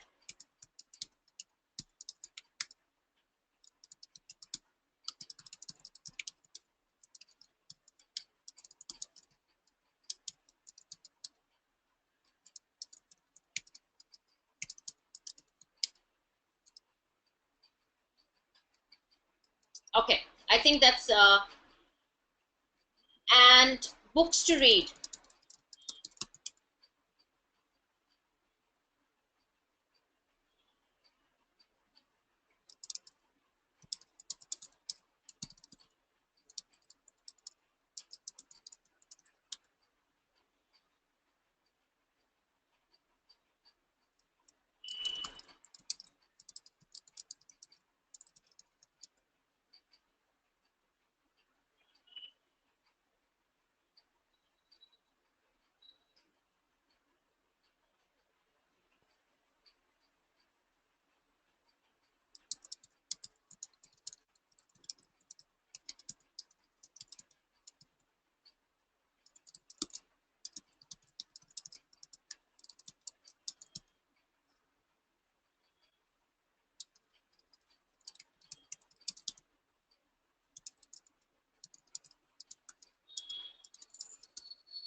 What else?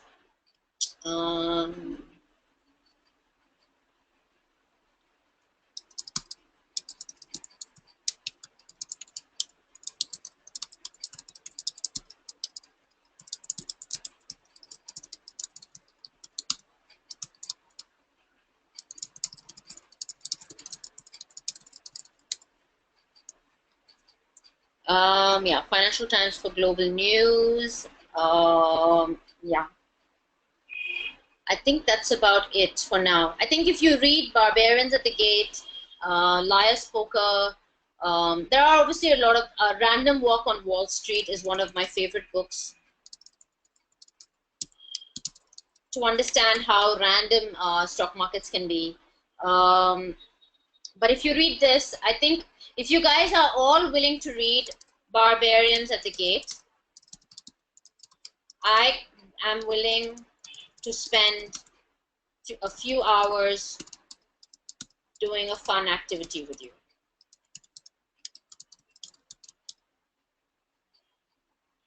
We can do a nice case study in class. It takes some time. So why don't you guys, no, you think about it. I don't want you guys to, I don't want to do all the work and do a nice case study and research paper and you guys don't read it. So you figure it out and then I will then talk to Kezia and Joy. No. We can do,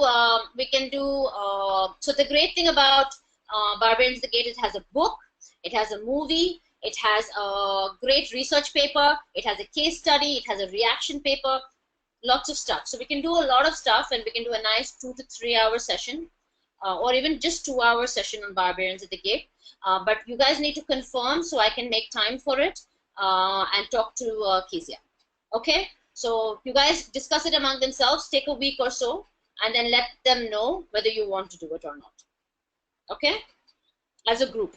Because all of you have to read it. Yeah? Okay, guys, come on. It's not anything else?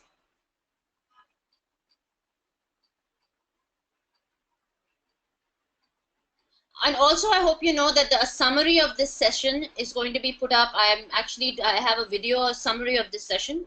So any concepts you don't understand, the technical stuff will be again available on video and it'll be uploaded today or tomorrow. Okay? Of course I can. Of course I can.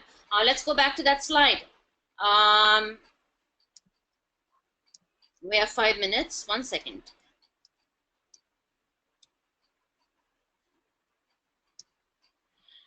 So I think what I want you to do is spend, the first question you ask is, what do you want to do?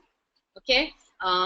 What do you want to do for the next, where do you see yourself in the next 5 years? This is great for interviewing as well because it helps you articulate your answers a little bit more. What do you want to do? Do you want to be in equity? You have to be very specific at this point, a little bit. Okay? What kind of job it is? Where do you see yourself? Visualize it. Once you visualize it, take out the basic principle of it. So if it's equity research, it needs to be something like, I want to be working with the equity markets. If it's just money, I want to be making this much money. I want to be a superstar in finance. Whatever that is, but it needs to be then come back. And you need to then take that career strategy and fit it into your long-term goal, which is what? What are your long-term goals? Do you want to own a house in 5 years or 10 years' time? You have to ask yourself that. Go back a step further. What do you like doing? Do you like numbers? Go back. That's it. It's like Elon Musk says. Does everyone know who Elon Musk is?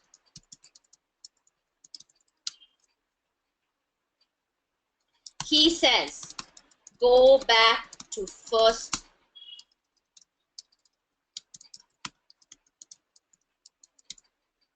If you are not sure about anything. If you're not sure about anything, go back to first principles. What is first principle of anything? Like I am currently trying to learn about quantum physics. What do? I have to go back to what? To it's a Big Bang. I don't know anything. Go back to first principles if you're not sure about anything. Which means if you're not sure about what you want to do, go back to first principles on what makes you happy. What do you want to achieve in life? What makes you excited? Is it stock market? Is it finance? Is it consulting? Is it meeting people? And from then you go back to the discussion I had the first discussion I had to you. What is it in finance that you want to do? And then you start plotting out what it is about you. What are your strengths? What are your weaknesses? Are you a hard worker? Are you a detail-oriented person? Are you a big picture person? What kind of person are you? What are the characteristics of your external environment? Is it competitive? Is it competitive where you are? Do you have to move? So many things. All of that is your industry and your analysis. And you will find your strategy. All of that is part of your strategy. Write it down. Okay? Okay, guys. Has that answered your question, Darshan? Okay. All right, guys. Thank you very much. It's been a pleasure as always. You guys are a great class. Yes, you can have my email ID. I will, but please note that I don't respond as much if most of the stuff is going to be on WizIQ. Okay? But I will let someone send you my email ID, my Ematicus ID. My Ematicus ID is reshma.krishan@ematicus.com. Thank you very much, Prashant. Thank you, guys. See you in a few, and I will speak to you in 2 weeks for the half-an-hour question and answer session. Thank you very much. Bye-bye.